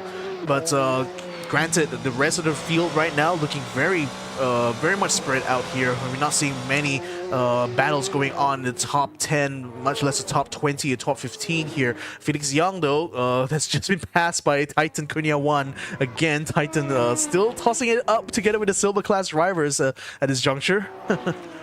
Well, I'll take it back when I said that he's named after a god-awful creature. That is still, you know, Attack on Titan. But regardless of that, Titan Korean 1 putting up a titanic fight with himself and the silver class guys, but he would rather be up there in that top 10 to really get the points that he wants. But, you know, early days, it might be his first ever race in the top class, so we'll give him the benefit of the doubt. Well, we'll see. For Felix Young, though, his main challenger is still going to be Yuan, just behind him. So he's going to have the Zeph to keep him company for the next 3 to 4 minutes of this race here. Well, in the meantime, the leader in the silver class, Muhammad Alim, now is trying to get onto the heels of Gofar's car here. Look at that, like a silver class car actually catching and trying to race against like one of the gold class cars. It's just something that you don't usually see all the time here. Yeah, but also you have to give credence to the fact that LMP2 cars are the basis for the LMDH cars. So it's just a couple of brethren. In fact, it was supposed to have been what they call it, DPI 2.0, but then it became the GTP class, aka LMDH afterwards. So in a way, it can trace his lineage back to this very car that you're looking at. So that's why the pace differential isn't so much as Imran Ryan. Something's happened to Luis Sia. Oh, what has happened to him? Yeah, well, he's dropped down to 11th place here, and yeah, I think he must have made a mistake somewhere because he's very far off from his compatriot Cameron James, who is still in 7th place. So perhaps he was trailing behind Cameron James throughout the race there. So I wonder what exactly conspired to drop him all the way down to 11. That's a massive drop from him. So yeah, perhaps an excursion out on the track, or perhaps just a spill that happened on one of these corners here in Road America. Well, whatever it is, that put pay to him being closer to his compatriot, but outside the points as well. So that really does give him a double whammy. As meanwhile, Felix Young under pressure from Zeph. He went, wow, Zeph really is driving quite nicely here, giving pressure to a veteran in Global Edition and in the Endurance Edition as well. Felix Young is no slouch, of course. He has been champion before in the Global Edition, and Zeph Yuen, the young upstart here, making him work for it. So this is definitely not an easy ride for Felix Young, and he will not be resting easy for the next 2 minutes. Here he coming up now to Canada corner. He's going narrow. Zeph Yuen is going with him, almost going wide out of Canada corner, but no way through just yet. But Zeph really is feeling quite zesty right now. Yeah, what a choice of words there for sure. But Felix certainly is not feeling too comfortable in this position right now, especially with a newcomer now challenging him for a second place finish here in race number 2. And look at the way that Zeph has been gaining on him. Look at that, swinging around now, trying to maximize the gain in top speed he gets from the slipstream, trying around the outside. We've seen plenty of moves this way, but I think Zeph has to get the braking just right in order to stay ahead. Goes very wide, tries to rejoin, and rejoins ahead of Felix Young. Wow, the outside moves really work here at Road America, and Zeph Yuen is the latest to prove, well, that is possible. And what a move that was to take second place away from a veteran in front of Felix Young, as Fauzo Alim has now been overtaken by the last of the hypercars in the gold class, which is Titan Chronia 1. So Titan then at least is up in the gold among the gold guys, so at least he wouldn't come inside too much shame here. As meanwhile, up in front, Jusmin, it's a 1-2 for Balapan Random Motorsports, but who's going to finish in front of the other? That's the crucial question. That's the thing. I mean, it's still like one last lap, I believe, is going to be upon us when the timer runs out here, and both of the drivers already passed the start line, so you know that this could be it here. So Ramdani is right now leading this race. He is almost having that taste of victory right now, but his teammate is the main rival for him in that regard, and his teammate is half a second behind, so cannot afford to make a mistake in any of the few corners that remain in this lap here. So, well, what will Ahmad Jusmin do?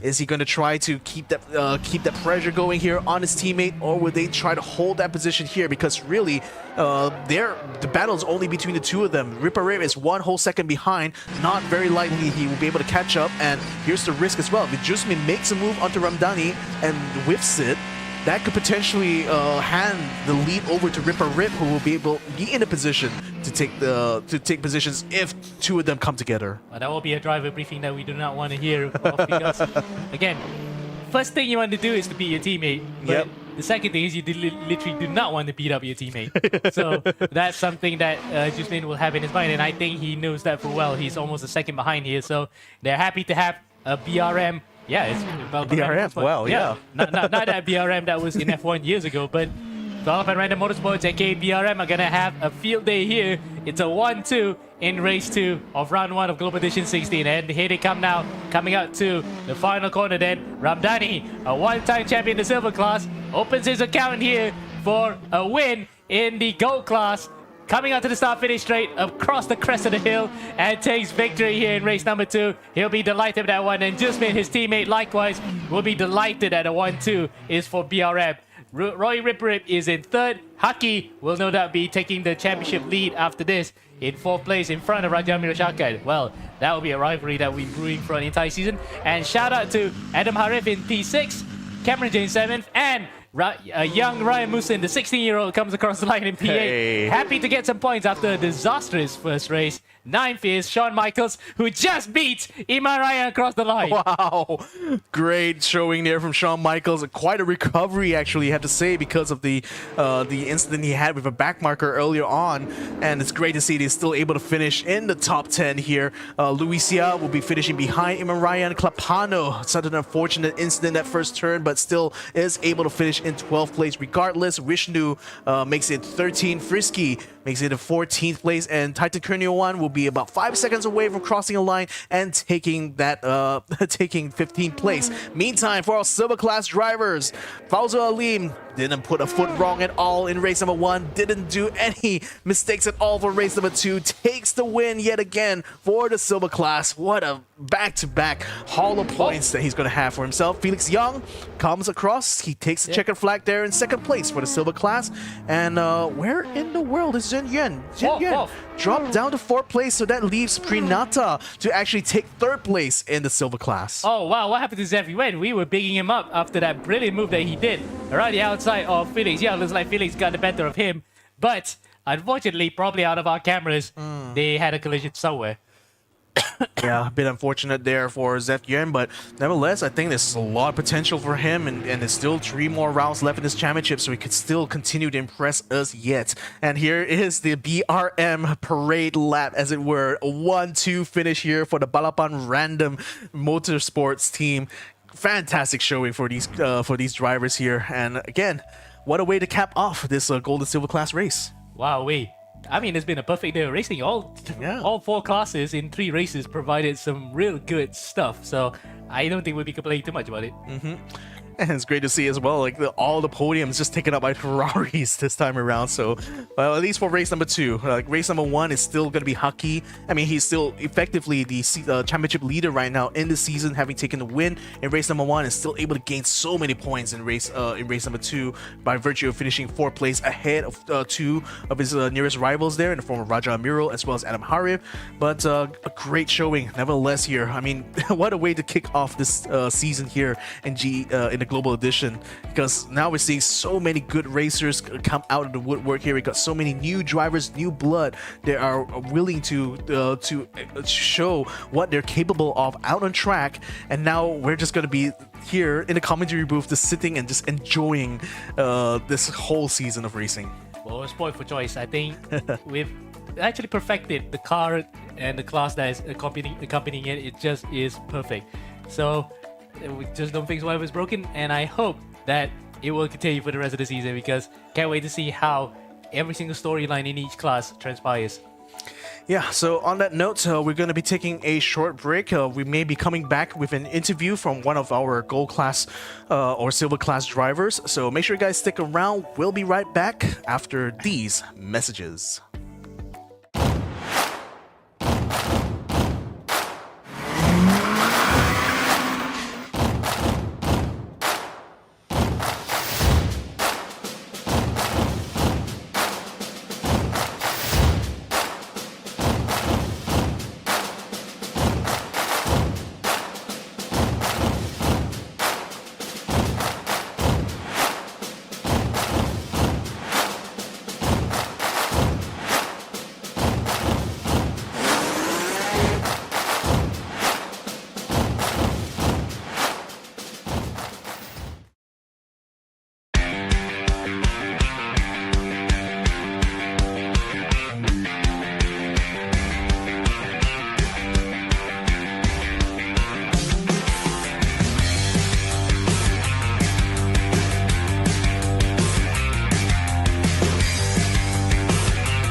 Computer is about possibilities.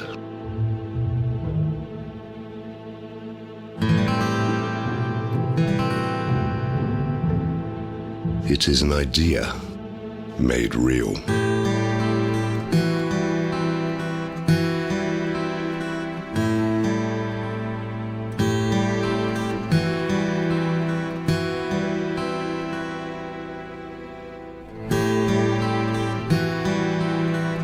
Crafted with precision.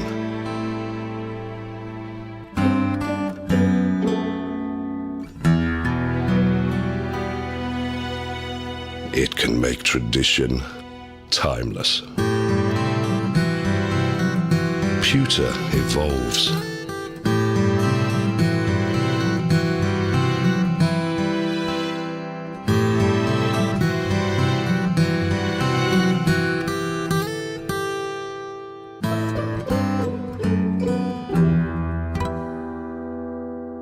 When allowed to be free, it can captivate you.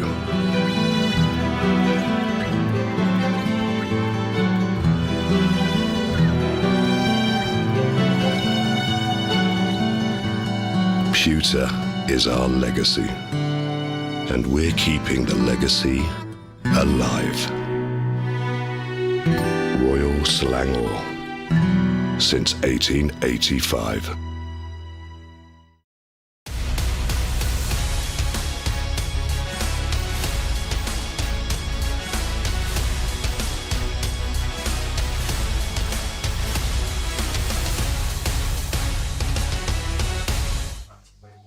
And we're back, ladies and gentlemen, to the eRacing GP here. We're going to be having an interview, I believe, with one of our silver class drivers, the winner. Go, actually, because we're going to get Roy, actually. Oh, okay. So we're going to be getting Roy Numer Ripperip to join us in the interview here. Hey, Roy. Oh, my goodness. Yo.